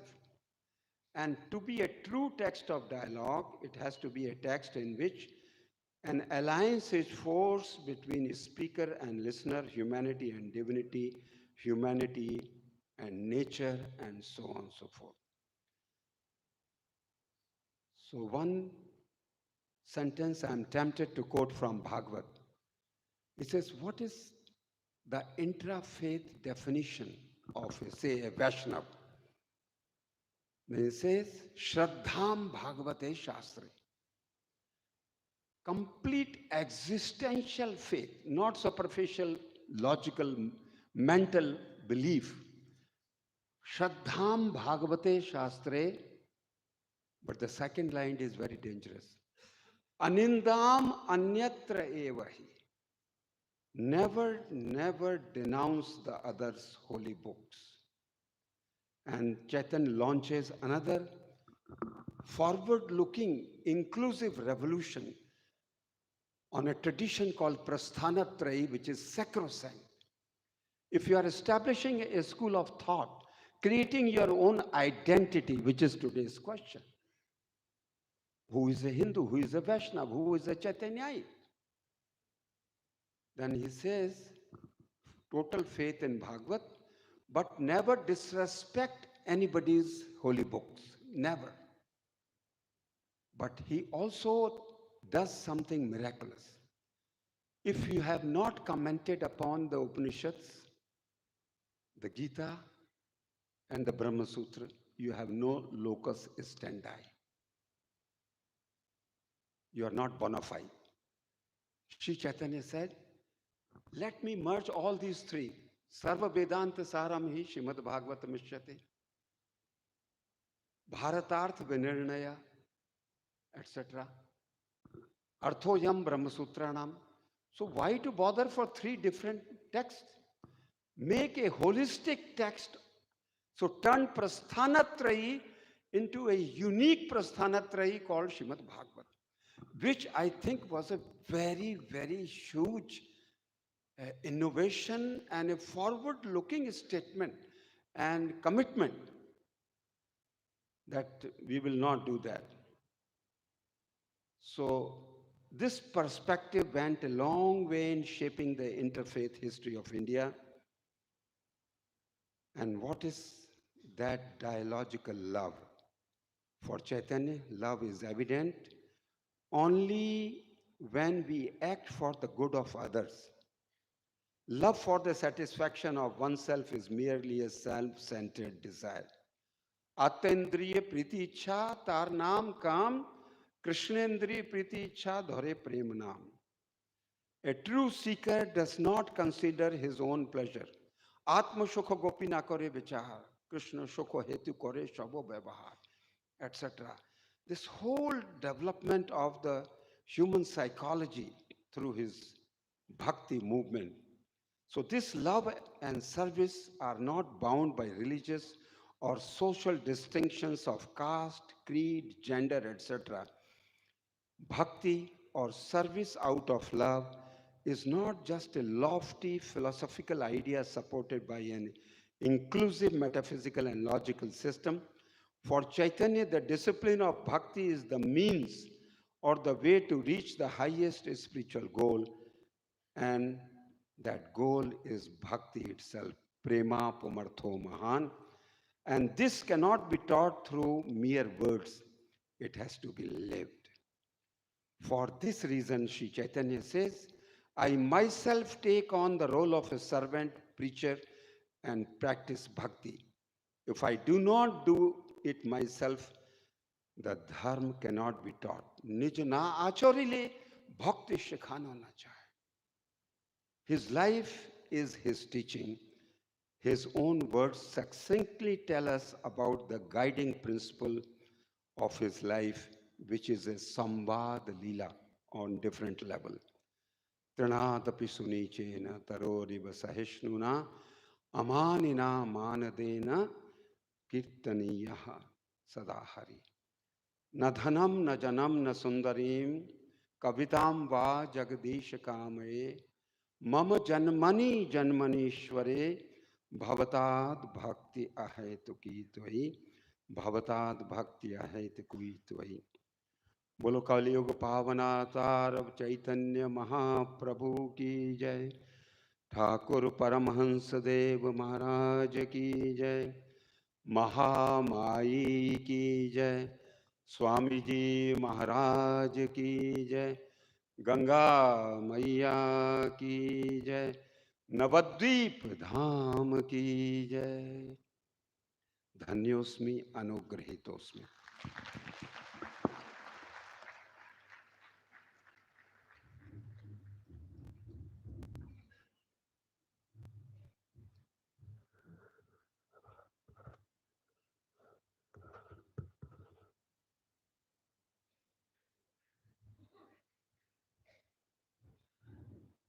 We, on behalf of all inhabitants of Nadia, humbly offer our deep regards and pranams to Srivatsaga Swamiji for his illuminating and thought-provoking address, which will ever remain as the pole star in the future voice of our spiritual life. We are grateful to Srivatsaga Swamiji, and we are praying and looking forward for his visit at Navadvip again and again. Now, presidential address will be delivered by revered Swami Suparnanandaji Maharaj, Secretary, Ramakrishna Mission Institute of Culture, Golpark. পূজনীয় মহারাজ দীর্ঘদিন প্রায় 3 দশকের বেশি সময় ধরে Ramakrishna mission নরেন্দ্রপুরে 48 years মহারাজ বলছেন 48 বছর Narendrapur Ramakrishna mission স্নাতকোত্তর আবাসিক মহাবিদ্যালয়ের অধ্যক্ষ ছিলেন। পূজ্যপাদ মহারাজ জাতীয় শিক্ষানীতির সাথে যুক্ত, কলেজ বিশ্ববিদ্যালয়ের পরিদর্শন বিভাগের সদস্য ছিলেন। মহারাজ রামকৃষ্ণ বিবেকানন্দ বেদান্ত সাহিত্যের একজন বিশিষ্ট গবেষক, সুবক্তা, সুলেখক। রামকৃষ্ণ মিশন নবদ্বীপের পক্ষ থেকে পূজ্যপাদ শ্রীমৎ স্বামী সুপর্ণানন্দজির চরণে আমাদের আভূমি সাষ্টাঙ্গ প্রণাম। এখন সভাপতির ভাষণ দেবার জন্য মহারাজের কাছে প্রার্থনা জানাচ্ছি।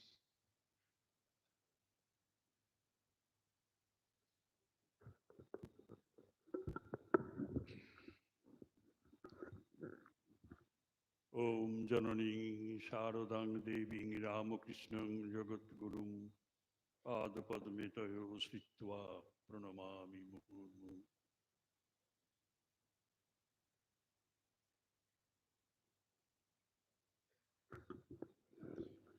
ঠাকুর মা স্বামীজি, ভগবান শ্রী চৈতন্যদেব সকলের চরণে প্রণাম নিবেদন করি।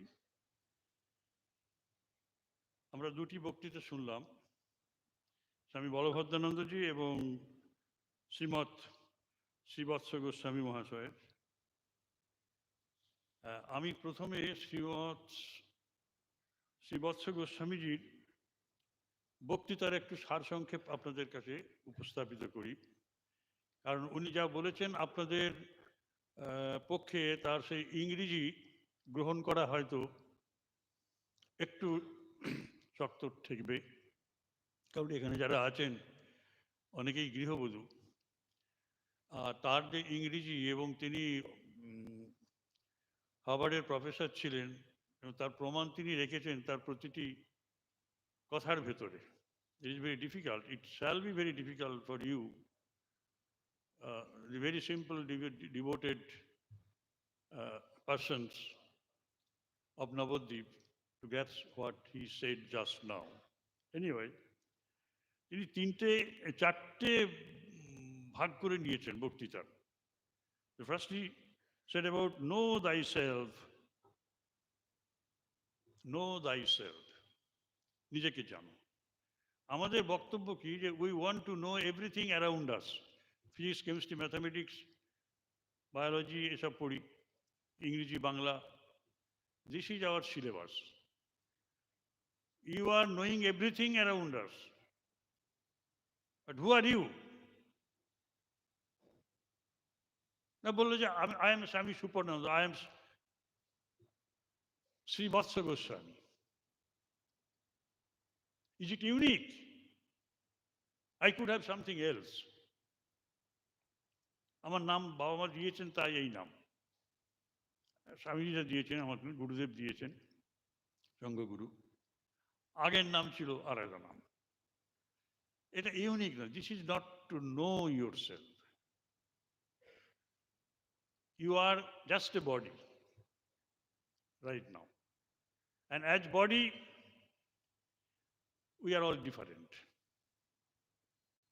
We are all different. You can make this difference in so many various ways. Purush, Nari, difference between man and woman, difference between the rich and the poor, difference between the educated and the ignorant, difference between the sinner and the saint, and so on. But as physical bodies, we are all changing. Even I cannot recognize my photo taken when I was 7 or 5 or 6 year old boy. No. I am changing. And this physical body we know only in the Jagrata Avastha, waking state. জেগে যখন আছি তখন আমরা সবাই নিজেদের চিনি, আমার এই নাম, এই আকার, এই নিয়ে আমাদের পরিচয়। এটা পিওর জানা হলো না। বায়োলজিতে যেটা জানেন নিজেদের কথা, এমনকি মাইক্রোবায়োলজিতে যেটা জানেন ফাইনাল অ্যাসপেক্ট অফ আওয়ার, সেটাও কিন্তু পুরো জানা নয়, সেটা ফিজিক্যাল নলেজ। এইবার আপনি ঘুমোতে গিয়ে স্বপ্ন দেখলেন, স্বপ্নে কি দেখছেন? স্বপ্নে দেখছেন অনেক কিছু, কিন্তু স্বপ্নটা কি? স্বপ্ন কে দেখছে? আপনি যদি শুধু বডি হন তাহলে স্বপ্নটা কে দেখে? বডি তো পড়ে আছে বিছানায় চোখ বন্ধ করে, এবং ঘর থেকে বেরোচ্ছেন কি করে? স্পেস টাইমের barrier. How can you overcome that? Problem থাকে। সুতরাং স্বপ্ন যখন দেখছি তখন আমার মন বেরিয়ে যাচ্ছে। মন এত সূক্ষ্ম যে এইসব দরজা জানলা আমাদের আটকাতে পারে না। এবং মন স্বপ্ন দেখছে, mind can create a world of its own, enjoying it, suffering it. নিজেকে জানা মানে প্রথমে বডি রূপে জানলাম, তার ফাংশন জানলাম, তারপরে মন রূপে জানলাম, কিন্তু মনও পরিবর্তনশীল। আচ্ছা, আপনারা কি কেউ এমন স্বপ্ন দেখেছেন যে স্বপ্নে আপনি মারা গেছেন, আপনার বডি মানে sitting around your dead body, your relatives, your parents, your near relations, they are wailing, they are shedding tears, crying aloud. কেউ দেখেছেন? হ্যাঁ, কেউ দেখেছেন নিজের বডি? কেউ দেখেননি। দেখলে ভালো হতো। That is the best of all dreams. আমি বহু বছর ছিলাম নরেন্দ্রপুরে, আমি প্রত্যেক বছরই ব্যাচ বাই ব্যাচ বেরিয়ে যেত, জিজ্ঞাসা করতাম, এক দুজনকে পাওয়া যেত। They are the purest of boys, I tell you. At least you feel in dream that you are different from your body. This is my body, this is my space, I remove it, keep it there. I am not this specs. আমি চশমা নই, আমার চশমা। আমি body নই, this is my body.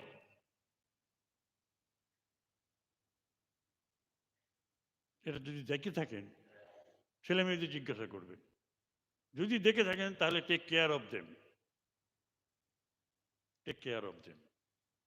They are born to do some great things in this world. তারপরে ঘুম যখন গাঢ় হয়ে গেল তখন আমরা গভীর ঘুমে গেলাম। That is a state of deep sleep. আর একটা কথা, স্বপ্ন যখন দেখেন কোন আলোতে দেখছেন? স্বপ্ন দেখছেন কোন আলোতে? সূর্যের আলো নেই, চন্দ্রের আলো নেই, এই বাতি নেই, কিচ্ছু নেই। কোন চোখে দেখছেন? চোখ তো বন্ধ, আপনি ঘুমোচ্ছেন তো এখানে। এবং সেগুলো তো মনে থাকে। কেন মনে থাকে? তার সঙ্গে বুদ্ধির যোগ আছে। লক্ষটা স্বপ্ন দেখতে পারেন, মনে থাকে 2-4টে, তার সাথে বুদ্ধির যোগ আছে। আর ইন্টালেক্ট, দ্যাট ইজ অ্যাসার্টেনিং ফ্যাকাল্টি, নিশ্চিত করে দেয়। এটুকু মনে রাখবেন। কেন এমন হয়? কারণ আমি স্বপ্নে যখন মনকে নিয়ে আছি, আমি অসম্ভবকে সম্ভব করছি। কোনটা সত্যি?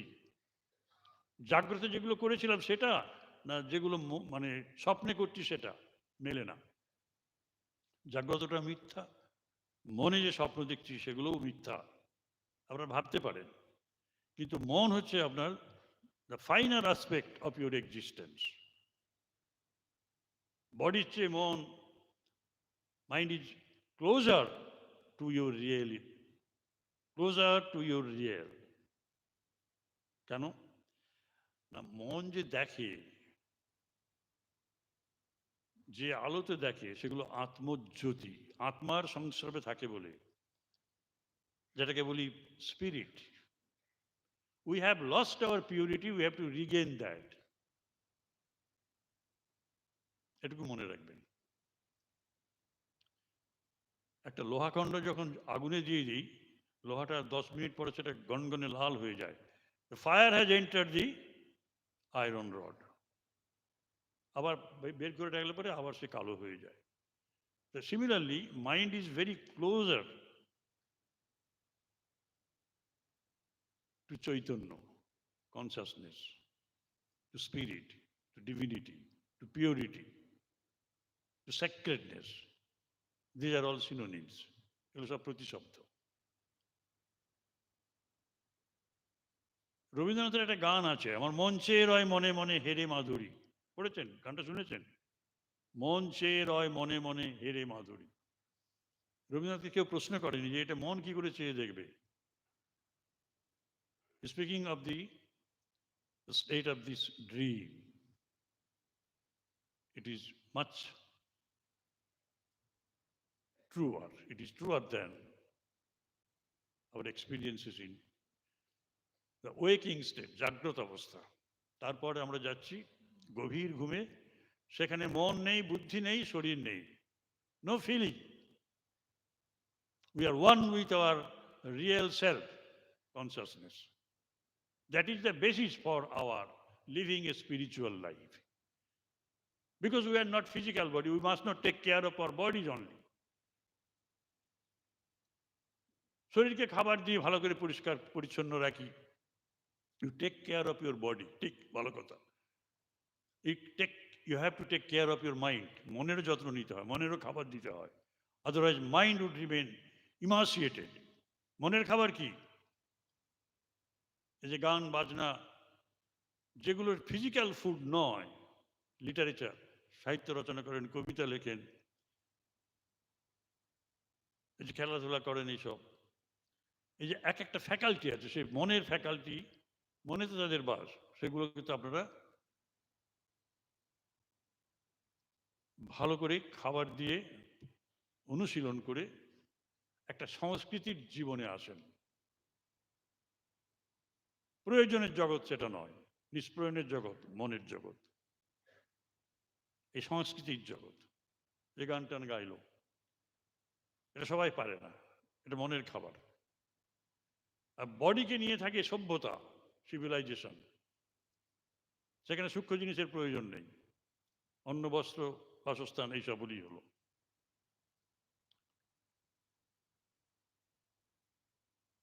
তা গভীর ঘুমে আমি যে অবস্থায় আছি সেটাই আমার স্বরূপ।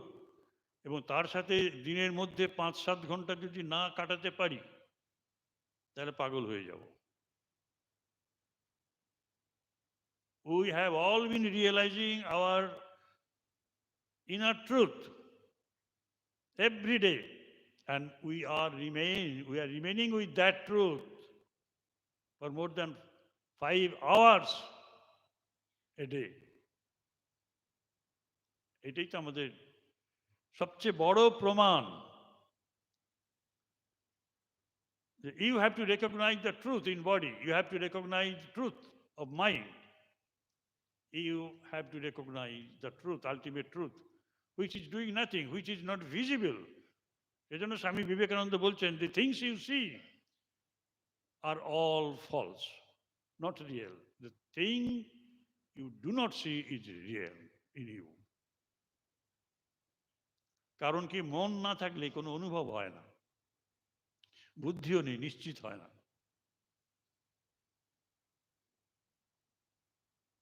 স্বপ্নবৎ, এই জাগ্রত অবস্থাটাও স্বপ্নবৎ।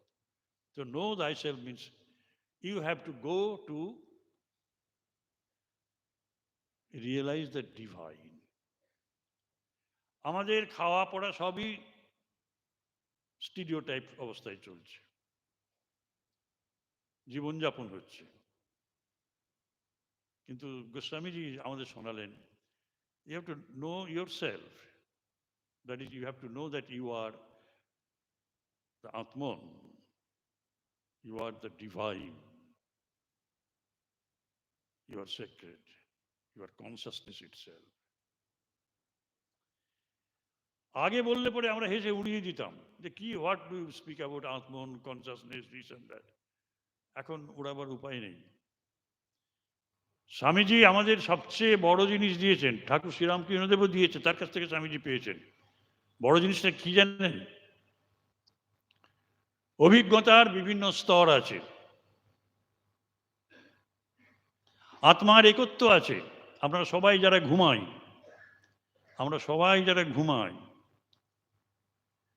ঘুমের মধ্যে সব এক হয়ে থাকি। আপনার ঘুমের অবস্থা, আমার ঘুমের অবস্থা, এমনকি কেঁচোর ঘুমের অবস্থা, বুদ্ধদেবের ঘুমের অবস্থা সবই এক। ইয়া দেবী সর্বভূতেষু নিদ্রা রূপেণ সংস্থিতা। নিদ্রায় চৈতন্যময়ী মা আমাদের ভেতরে থাকে।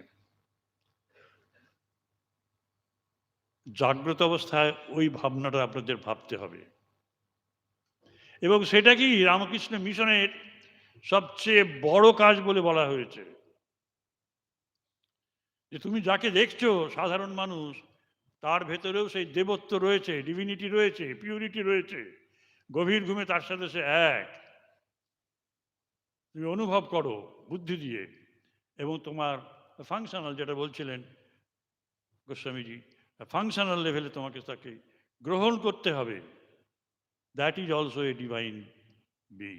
Divine principles are peeping in and through each and every living creature. আমরা যে বলি, আমরা কি বলি? আমরা বলি যে কেঁচোটা কেঁচো। স্বামীজি বলছেন না, that earthworm is the Buddha involved. Buddha ওখানে লুকিয়ে আছেন, ওকে বের করতে হবে। 80 লক্ষ জন্মের পর ওই মানুষ হবে ওই কেঁচোটা। তারপরে এটুকু জেনে রাখবেন যে man is not the end product of the theory of evolution. It is just standing at the intermediate level. মানুষ কিন্তু মনুষ্য জন্ম হয়ে গেলেই আমাদের ইভলিউশন শেষ হচ্ছে না। Buddha is that very earthworm evolved. Swamiji আমাদের শুনিয়ে গেছেন থিওরি অফ ইনভলিউশন, ক্রম অভিব্যক্তিবাদ, ক্রম বিকাশ নয়। বিকাশ তো হবে কি? আমাদের যে বিকাশ হচ্ছে after having the first human birth, সে বিকাশ হচ্ছে মনের, বুদ্ধির। বুদ্ধি আরো চিজিল হচ্ছে, বুদ্ধি আরো শার্প হচ্ছে। সূক্ষ্ম বুদ্ধি না থাকলে সূক্ষ্ম আত্মাকে জানা যায় না, এটা শাস্ত্রের কথা। তা এই অবস্থাটা আমাদের ভাবতে হয়। তাহলে পথটা কি? মিশন সেবা করে, জীবে দয়া নয়, শিবজ্ঞানে জীবের সেবা। এটা আমার, আপনার, আপনাদের, আমাদের সকলের কর্তব্য। কারণ আমি যাকে জীব বলছি সেটা কৃষ্ণের জীব, কৃষ্ণের জীব, কৃষ্ণই স্বয়ং, সেটা শিব, শিব স্বয়ং। কৃষ্ণের জীব বললে কৃষ্ণ আলাদা, জীব আলাদা হয়ে যায়, এটুকু মনে রাখবেন। সুতরাং আপনাকে প্রত্যেকটা লিভিং এন্টিটিস যেগুলি আছে তাদের সেবাতে নিযুক্ত থাকতে হবে। ভগবান গীতায় বলছেন, সহযজ্ঞ প্রজা সৃষ্টা পুরোবাচ প্রজাপতি অনেন প্রসবী শ্রদ্ধম এসব তু ইষ্ট কামধু। ভগবান বলছেন, এটা ভগবানের কথা, গীতার কথা। গীতার কথা কেন বলছি সবচেয়ে সেরা জিনিস না, আর সমস্ত ধর্মপুস্তক অন্যেরা লিখে গেছেন, কিন্তু একমাত্র গীতা ভগবান বলছেন, স্বয়ং ভগবান বলছেন, আর কেউ বলছেন না, ভগবান স্বয়ং বলছেন। আর যে গীতাটা আমরা পড়ি সেটা হচ্ছে ভিডিও গীতা। সঞ্জয় ভিডিও করে এনে দেখাচ্ছেন, সঞ্জয় বলছেন না, সঞ্জয় ভিডিও খুলে দিয়ে দেখাচ্ছেন। এটা আজকে বোঝা গেছে। গীতা শুরু হয়েছে 10ম দিনের যুদ্ধে, পিতামহ ভীষ্ম মারা গেছেন, তারপরে গীতা শুরু হয়েছে। যে বলো আমাকে কি করলে, 10 দিন পরে এসে বললেন পিতামহ ভীষ্ম মারা গেছেন, ভূপাতিত। তারপরে তিনি ভিডিও অন করলেন। ভগবান স্বয়ং বলছেন যে আমি মানুষকে একা সৃষ্টি করতে ভয় পেয়েছি, আমি সেই জন্য তার সাথে যজ্ঞকে জুড়ে দিয়েছি। যজ্ঞ মানে sacrifice. You have to sacrifice. You are earning, but you have to spend more on others than you are doing on yourself. এইটাই। You have to purify your occupation, profession, occupation. পেশাকে শুদ্ধ করো, সম্যক জীবিকা। কর্মশুদ্ধ না হলে মন শুদ্ধ হয় না, মন শুদ্ধ না হলে বুদ্ধি শুদ্ধ হয় না, আর বুদ্ধি শুদ্ধ না হলে শুদ্ধ আত্মার দর্শন হয় না। আপনাদের সব কাজ সহজভাবে আপনারা করেন, খুব ভালো কথা, কিন্তু you have no right to become selfish. You have to be unselfish. Unselfishness, that is divine. সুতরাং যেখানে আপনার বাড়ির আশপাশে যে আপনারা যাদের দেখছেন অভাব, অভিযোগ, তারা খেতে পায় না, আপনি খেতে পাচ্ছেন, ঠিক আছে, প্রত্যেকটা বাড়ির, মানে বাড়িকে, গৃহকে কেন্দ্র করে আপনাদের অভিযান শুরু হবে। সেই অঞ্চলে যেন সকলে খেতে পায়, রোগে চিকিৎসা পায়। লেখাপড়া শিখতে চাইছে অথচ পাচ্ছে না, তার যেন ব্যবস্থা হয়। এটা আপনাদের দেখতে হবে, তাহলেই আপনাদের ধর্মজীবন সুরক্ষিত থাকবে। There is perfect safety only when you feel for others. Perfect safety of your spiritual life is secure only when you serve others. That's the place of service in the spirit of sacrifice. You always remember. Then that will lead to your knowledge. You will acquire that knowledge. Anyway, I have no time to expound many more things. Then Swamiji explained Sri Chaitanya Deva's life and some of his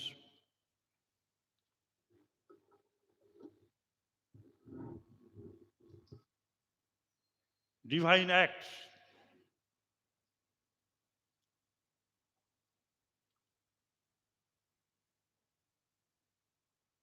He recovered Vrindavana geographically and also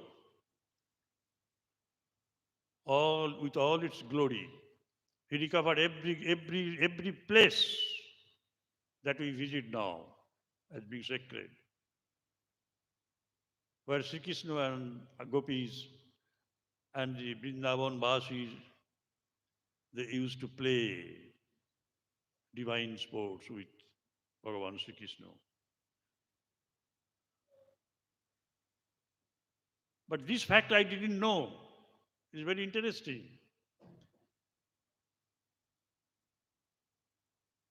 Sri Chaitanya prayed to the Lord Jagannath that I with 2 or 3 of my disciples or attendants, they are coming to see you, but most of them are denied that opportunity.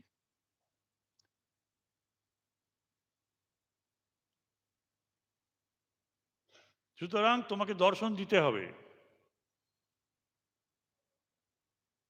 এবং আপনারা যারা পুরীধামে গেছেন দেখেছেন পতিত পাবন সামনে বসে আছেন, যারা ভেতরে ঢুকতে পারবে না পতিত পাবন সামনে বসে আছেন, তাদেরকে প্রণাম করুন, তারা সবাই তাকে প্রণাম করবেন। করুণাময় পতিত পাবন রূপে জগন্নাথ নিজে এসে বসেছেন, যারা ভিন্ন জাতের, যাদের প্রবেশাধিকার নেই জগন্নাথ টেম্পল ইনসাইড ভিতরে, তারা তাকে দেখে তৃপ্ত হবে। এটা খুব ইন্টারেস্টিং জিনিস। দেখেন again Goswamiji move to the real issue, the problem of plurality and its solution. Intra and interfaith dialogue, that is what is needed. Yes. And here Sri Ramakrishna has given us deep insight. Balabhadranandaji আপনাদের শুনিয়েছেন রামকৃষ্ণ মঠ এবং মিশনের কথা। মঠ সাধুদের, mission হচ্ছে আপনাদের। মিশনের যে সেবা কাজ, সেই সেবা কাজ কিন্তু আমার নিজের কল্যাণের জন্য করা হচ্ছে, যারা সেবা পাচ্ছে তাদের জন্য নয়। They are there to make you free. The divine has become these needy persons so that you can serve them and you can become divine. ঈশ্বর অভাবী মানুষের বেশে আপনার কাছে এসেছেন সেবা নিতে, যাতে করে আপনি সেবা করে ধন্য হন, ঈশ্বর অনুভূতি হয় আপনার। কম কথা।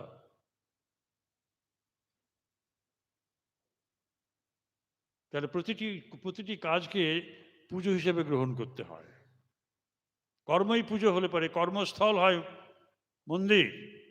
আর আমাদের অফিস, আদালত, কারখানা সব তখন মন্দির হবে। কাউকে তখন শোষণ করা যাবে না।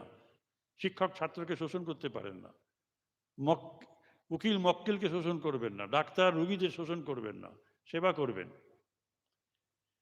এই অপূর্ব যে তত্ত্ব স্বামীজির সেবা যোগ, ইট ইজ নট কর্মযোগ অব দি ভগবদ গীতা।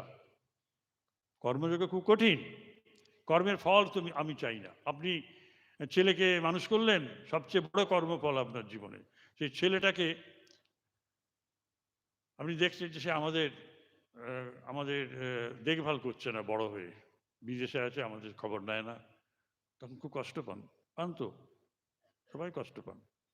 অথবা ছেলে বউ নিয়ে চলে গেছে, আপনারা কষ্ট পান না, এক্সপেকটেশনটা থাকবে না।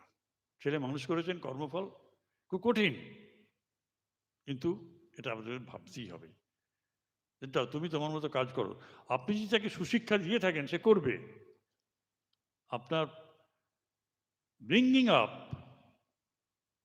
সেরকম হয়নি। You would have to bring your children up with that motive. I don't want to get anything from you. তোমার সেবা করে যাব, অর্থাৎ আমি ডিউটি করছি না, আমি ডিউটি করি কর্মস্থলে গিয়ে, আর আমি বাড়িতে যখন কাজ করি ডিউটির সঙ্গে লাভ যোগ করে দিই, ভালোবাসা।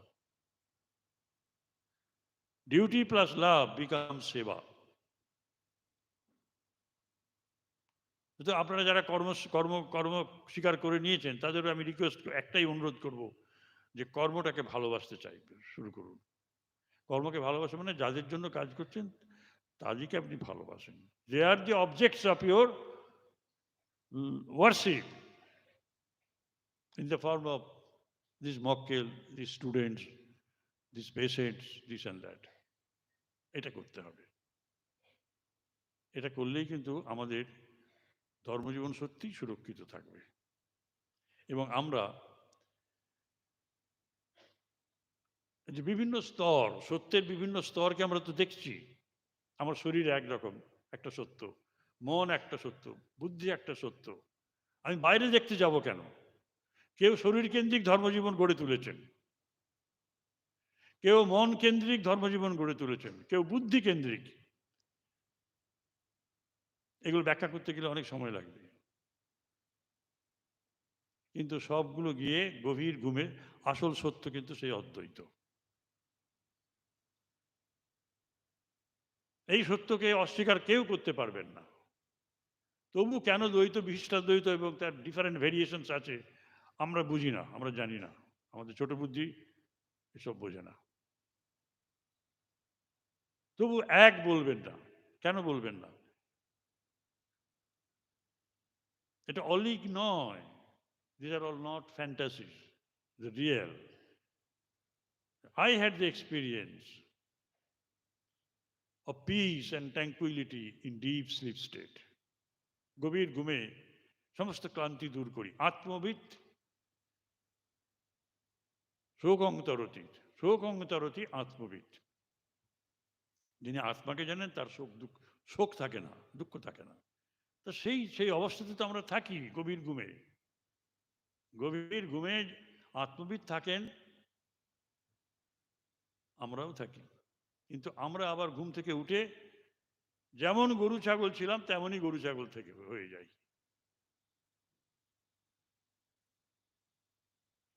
কিন্তু ওই ধারণাটা থাকবে। তাহলে কি করতে হবে? যে সেবা যোগের সাথে নিজেদের যুক্ত করুন। আপনার আশেপাশে যারা আছে তাদেরকে খাইয়ে খাবেন।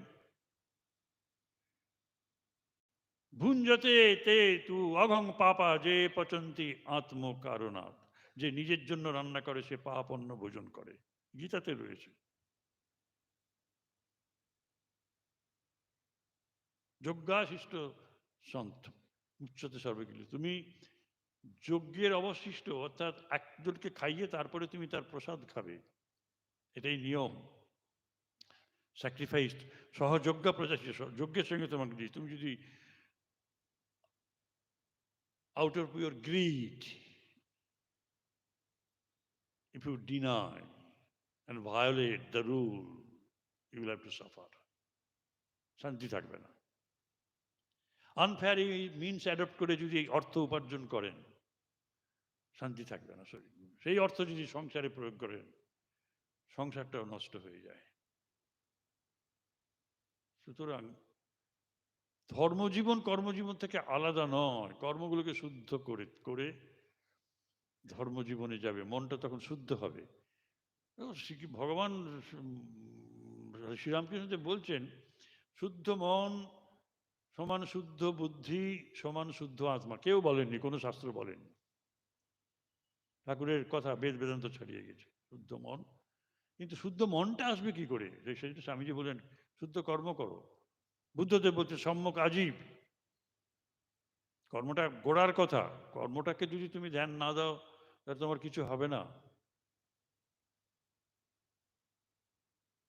আর যেদিন মন শুদ্ধ হবে, একটা ভালো কাজ করেছেন, মন শুদ্ধ হয়েছে, আনন্দ থাকে মনে। হ্যাঁ, আমি একটা ছেলেকে বাঁচিয়েছি।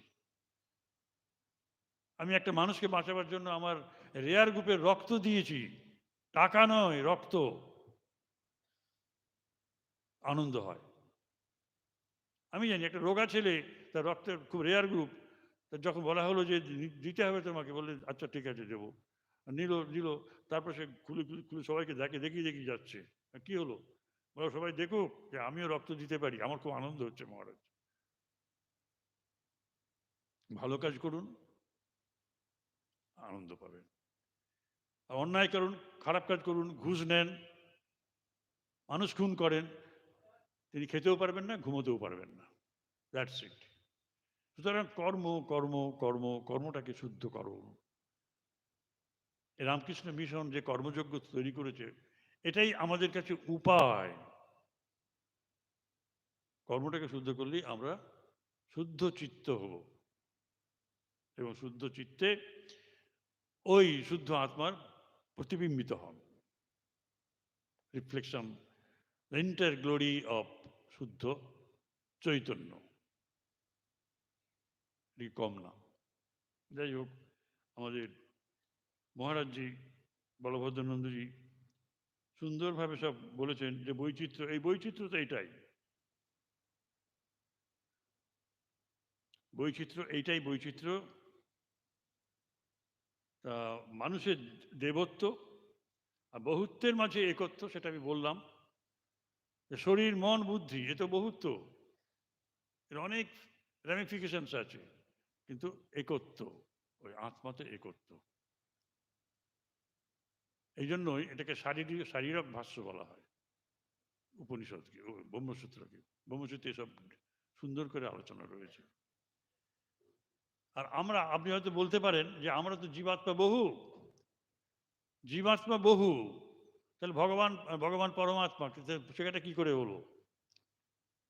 আমরা সবাই গভীর ঘুমে জীবাত্মার কাছে চলে যায়, কিন্তু ভগবান বলছেন ক্ষেত্রজ্ঞন চাপি মাং বিদ্ধি সর্বক্ষেত্রেই সুভারত। ত্রয়োদশ চ্যাপ্টারে বলছেন গীতা, যে আমার এই ক্ষেত্র, বডিটাকে যে জানে জীবাত্মা বলে, সে ক্ষেত্রজ্ঞ। তাহলে আমরা এখানে 800 জন লোক যদি থাকি, তাহলে 800টা জীবাত্মা রয়েছেন। এই মাল্টিপ্লিসিটি ধর্ম নয়, এ সবগুলোকে কন্ট্রোল করছেন কসমিক সুপার মাইন্ড, ভগবানের মন, বৃহৎ মন। এবং বলছেন যে ক্ষেত্রজ্ঞন চাপি মাং বিদ্ধি সর্বক্ষেত্রেই সুভারত। এই এতগুলো 800 এখানে আছি, এদেরও ক্ষেত্রজ্ঞ আমাকে জানবে, ভগবানের কথা কাটবার জন্য। একই বলা হচ্ছে পরমাত্মা।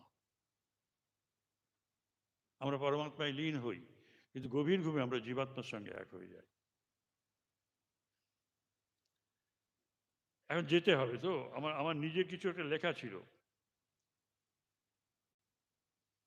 এই যে শ্রীরামকৃষ্ণের যত মত তত পথ, এখানে কোনো দাদাগিরির ব্যাপার নেই যে আমার ধর্ম সুপিরিয়র, তা না।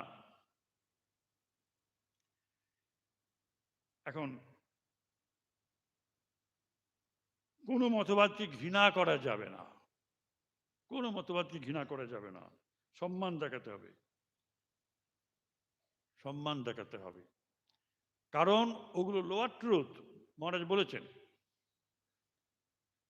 দে are working at the lower level, কিন্তু ট্রুথ। যদি সিনসিয়ার হন, তাহলে আপনি এগিয়ে যাবেন। শরীরটাতে লোয়ার ট্রুথ, শরীর কেন্দ্রিক ধর্ম লোয়ার ট্রুথ, মন কেন্দ্রিক এ বিট হায়ার, বুদ্ধি স্টিল বিট হায়ার, আত্মজ্ঞান। আত্মজ্ঞানটা এমন ব্যাপার যে কাউকে বোঝানো যাবে না, but you will be transform from within. ভগবান লাভ বলতে সেটা কি বোঝায়? ভগবান লাভ মনুষ্য জীবনের উদ্দেশ্য। ভগবান লাভটা আমরা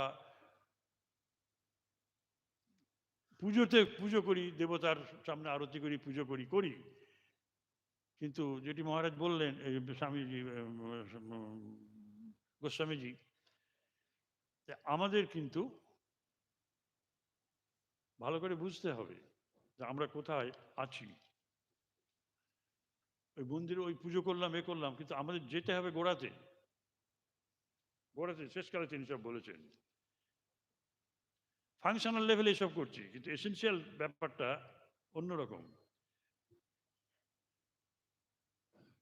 সেবাটা চাই, সঙ্গে কর্মটাকে শুদ্ধ করতেই হবে। আপনি পুজো করুন না, মন্দিরে পুজো করছেন, পুজোটা আপনাকে কর্মস্থলেও করতে হবে। Swamiji has not taken away our individual shrines, বরং পূর্ণ করেছেন। যে ওই পুজোর সাথে ওই পুজো, আমি যে বলছেন যে ওই পুজো তুমি ধীরে ধীরে সেখান থেকে প্রাণরস সংগ্রহ করো। দেখবে শাস্ত্র পড়ো, শাস্ত্র খারাপ না, শাস্ত্র পড়তে হবে, শাস্ত্রে সব লেখা আছে। কর্মকে শুদ্ধ করে এগিয়ে যেতে হয়, এই আমাদের চিন্তা। এবং এই ভক্তি ভক্তি ভক্তি, নারদের ভক্তি কি? ভক্তি ভক্তি ভক্তি হচ্ছে ইট ইজ সুপিরিয়র টু জ্ঞান অ্যান্ড কর্ম যোগ। অদ্ভুত কথা, কেন না ফলের উপর। What will you get out of bhakti? Bhakti alone. আমরা যোগ প্র্যাকটিস করি কেন? মনকে কন্ট্রোল করে অন্য কিছু পাবো। কিন্তু এখানে ভক্তি মানে এইরকম ভক্তি, যিনি এই ভক্তি করে এইরকম ভক্তিমান,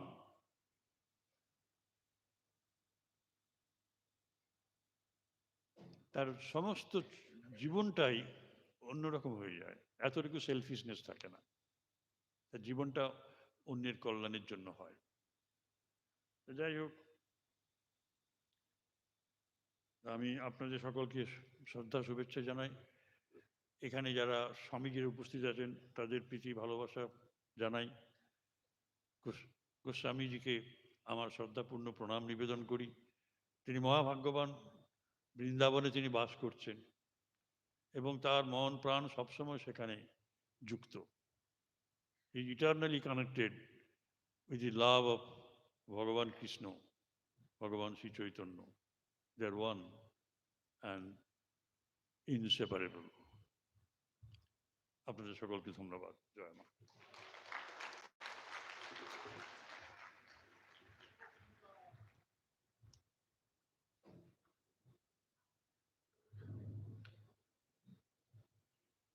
We humbly offer our deep regards, pranam to revered Swami Suparnanandaji Maharaj for his presidential address, for his inspired talks. Maharaj has mentioned unselfishness is divinity. Swamiji বলছেন নিঃস্বার্থপরতাই ঈশ্বর। চৈতন্য চরিতামৃতে আমরা পাচ্ছি, ভারত ভূমিতে জন্ম হইল যার, জন্ম সার্থক করি কর পর উপকার। Revered Maharaj has explored to us a unique law of Seva, that is duty plus love is equal to Seva. Maharaj has mentioned the essence of all sadhana is to make mind pure. শুদ্ধ মন হচ্ছে সমস্ত সাধনার সার, এবং সেটি সম্ভব সৎকর্মের মধ্যে দিয়ে। এবং তখনই কমপ্লিট ওয়ার্কসে স্বামীজি লিখছেন, he reveals himself. We humbly offer to revered Swami Supurnanandaji Maharaj. We are ever grateful to him. Our today's national level intra-faith conference is going to end. Now closing song. Before closing song, we like to mention that this type of national level intra-faith conference, intra-faith discourse was not possible on our part without heartiest cooperation of Navadvip municipality. Chairman of this municipality and respected MLA with us, they are kindly sitting here. We on behalf of Navadvip Ramakrishna Mission Navadvip are grateful to them. Now closing song, সমাপ্তি সঙ্গীত গাইবে মেদিনীপুর মুগবেড়িয়া কলেজের অধ্যাপক প্রীতম কাঠাম, আপনারা একটু বসবেন। আপনাদের প্রত্যেকের জন্য সভা শেষে চা এবং টিফিনের ব্যবস্থা আছে, আপনারা সেটা অনুগ্রহ করে গ্রহণ করবেন। সমাপ্তি সঙ্গীতের ঘোষণার আগে মঞ্চে আসীন যে সকল আওয়ার রিভিয়ার্ড মংস অ্যান্ড ডিগনিটারিস, তাদের কাছে রামকৃষ্ণ মিশন নবদ্বীপের একটা বিশেষ প্রার্থনা, আপনারা অনুগ্রহ করে আপনাদের যে স্পিচ তার রাইট আপটা 1 মাসের মধ্যে রামকৃষ্ণ মিশন নবদ্বীপে একটু দয়া করে মেল করে পাঠাবেন। আমাদের এই দুদিনের সমস্ত প্রসিডিংটা কিন্তু আইএসবিএন জার্নাল হয়ে বেরোবে। তাই revered monks and dignitaries who are sitting on the dais or humble prayer, please submit their speech in soft copy to our ashram. Now, সমাপ্তি সঙ্গীত, ক্লোজিং সং পরিবেশন করবে প্রীতম কাঠাম, মুগবেরিয়া কলেজের সঙ্গীত বিভাগের অধ্যাপক এবং রামকৃষ্ণ মিশন শিক্ষণ মন্দিরের প্রাক্তনী। তাকে তবলায় সহযোগিতা করবেন ওই কলেজেরই অধ্যাপক সৌমেন মুখোপাধ্যায়। তাকে মন্দিরায় সহযোগিতা করার জন্য আহ্বান করছি রামকৃষ্ণ মিশন শিক্ষণ মন্দিরের প্রশিক্ষণার্থী শিক্ষক চিন্ময় দাসকে।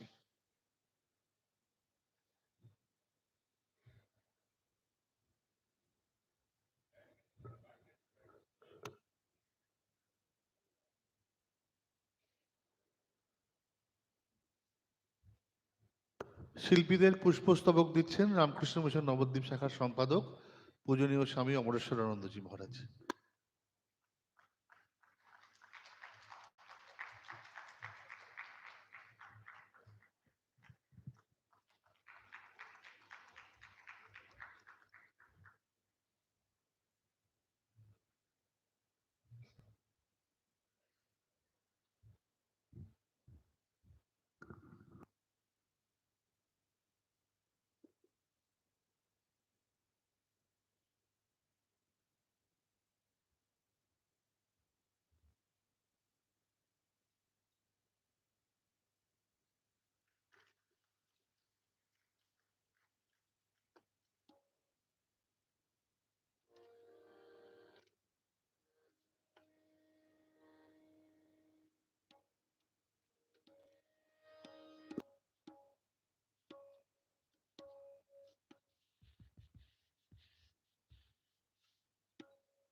আমার প্রণাম নেবেন, একটু জোরে বাড়াবেন একটু।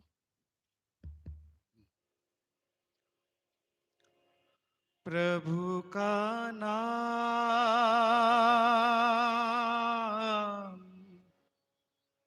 प्रभु का नाम,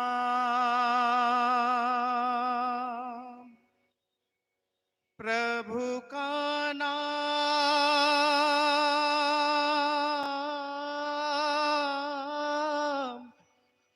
प्रभु का नाम, प्रभु का नाम जपो मन मेरे, प्रभु का नाम जपो मन मेरे, दूर करे वही संकट तेरे, दूर करे वही संकट तेरे, हरे राम राम राम हरे हरे, हरे कृष्ण कृष्ण कृष्ण हरे हरे। प्रभु का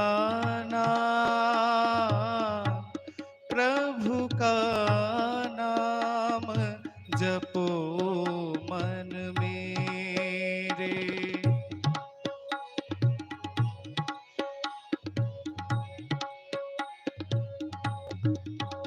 ये जीवन रैन बसेरा है, ये जीवन रैन बसेरा है। क्या तेरा क्या मेरा है, ये जीवन रैन बसेरा है। क्या तेरा क्या मेरा है, क्यों दो नैनों से नीर झरे रे, दूर करे वही संकट तेरे। हरे राम राम राम हरे हरे, हरे कृष्ण कृष्ण कृष्ण हरे हरे।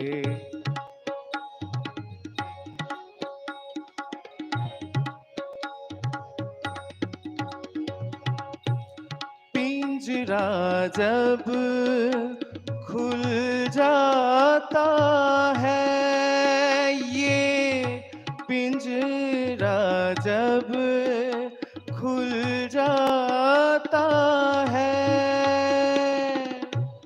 पंछी तब रुक पाता है। ये पिंजरा जब खुल जाता है, पंछी तब रुक पाता है। तो इसका अफसोस करे रे, दूर करे वही संकट तेरे। हरे राम राम राम हरे हरे, हरे कृष्ण कृष्ण कृष्ण हरे हरे। प्रभु का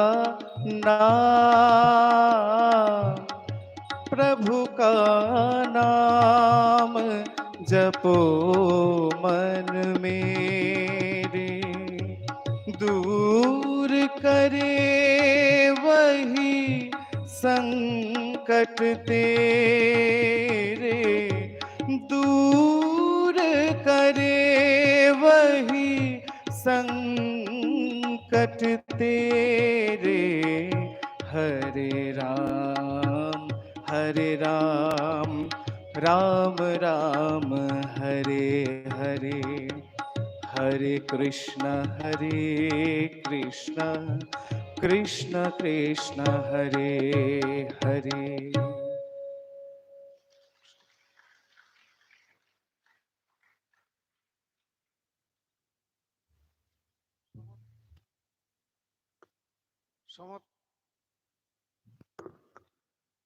সমাপ্তি সঙ্গীত পরিবেশন করলেন অধ্যাপক প্রীতম কাঠাম, তাকে তবলায় সহযোগিতা করলেন অধ্যাপক সৌমেন মুখার্জি এবং মন্দিরায় শ্রী চিন্ময় দাস।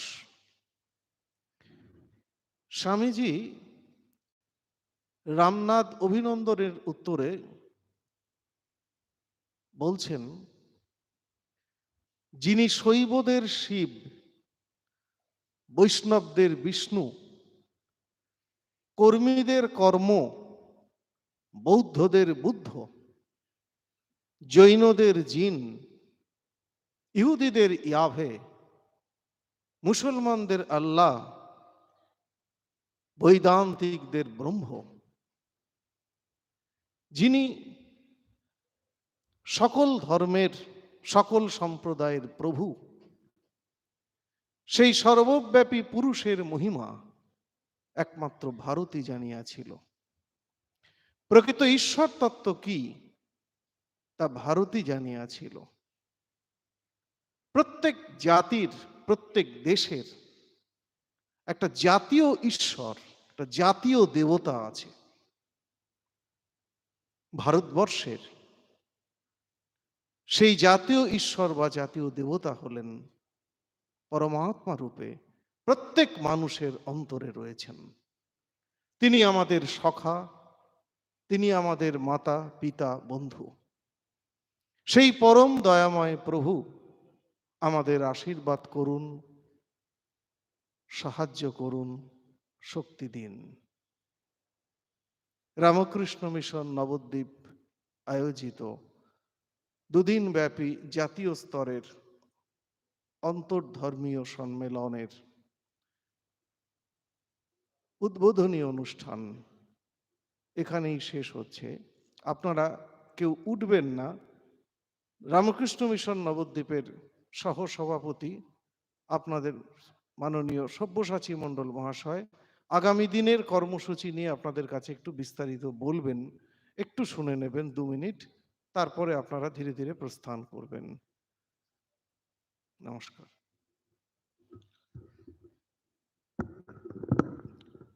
আপনারা অনেকক্ষণ থেকে ধৈর্য ধরে অপেক্ষা করে আছেন। অনেকেই বাইরে ফিরবেন, ধৈর্যের বাঁধও অনেকে ভাঙছে, এটা আমরা বুঝতে পারছি, এটা স্বাভাবিক। কিন্তু একটি গুরুত্বপূর্ণ ঘোষণা, যে প্রবেশপত্র দেখিয়ে আজকে আপনারা প্রবেশ করেছেন অডিটোরিয়ামে, আগামীকালও কিন্তু সেই প্রবেশপত্রটি আপনাদের নিয়ে আসতে হবে। অডিটোরিয়ামে ঢোকার এটিই মাত্র একটি উপায়। প্রবেশপত্র ছাড়া কিন্তু আমাদের পক্ষে কাউকে প্রবেশ করানো সম্ভব নয়। আর প্রত্যেকের ফোল্ডারে কালকের জন্য টিফিন এবং লাঞ্চের কুপন আছে। আজকে অনেকে আশ্রমে প্রসাদ পেয়েছেন যারা আজকে চলে এসেছেন, কিন্তু কালকের জন্য পুরো ব্যবস্থাটাই, কালকে সকালের টিফিন এবং দুপুরের লাঞ্চ পুরো ব্যবস্থাটাই কিন্তু এইখানে হবে। প্রত্যেকের কাছে কুপন দেওয়া আছে সকালের টিফিন এবং দুপুরের লাঞ্চ। প্রত্যেকে কিন্তু কুপনগুলো সঙ্গে ক্যারি করবেন, তার কারণ খাবারের দায়িত্ব বাইরের একটি সংস্থাকে দেয়া আছে। তারা কিন্তু কুপন পেলে তবেই খাবার দেবে, এটা প্র্যাকটিক্যাল ঘটনা।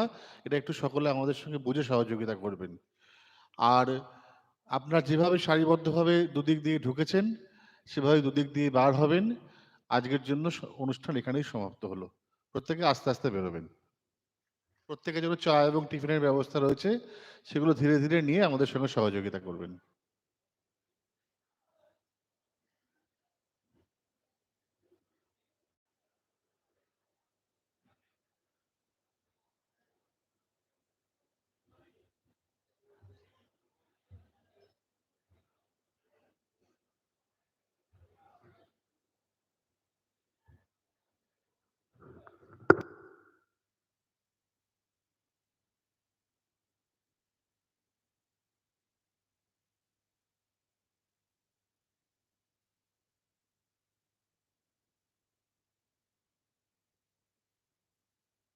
হ্যালো।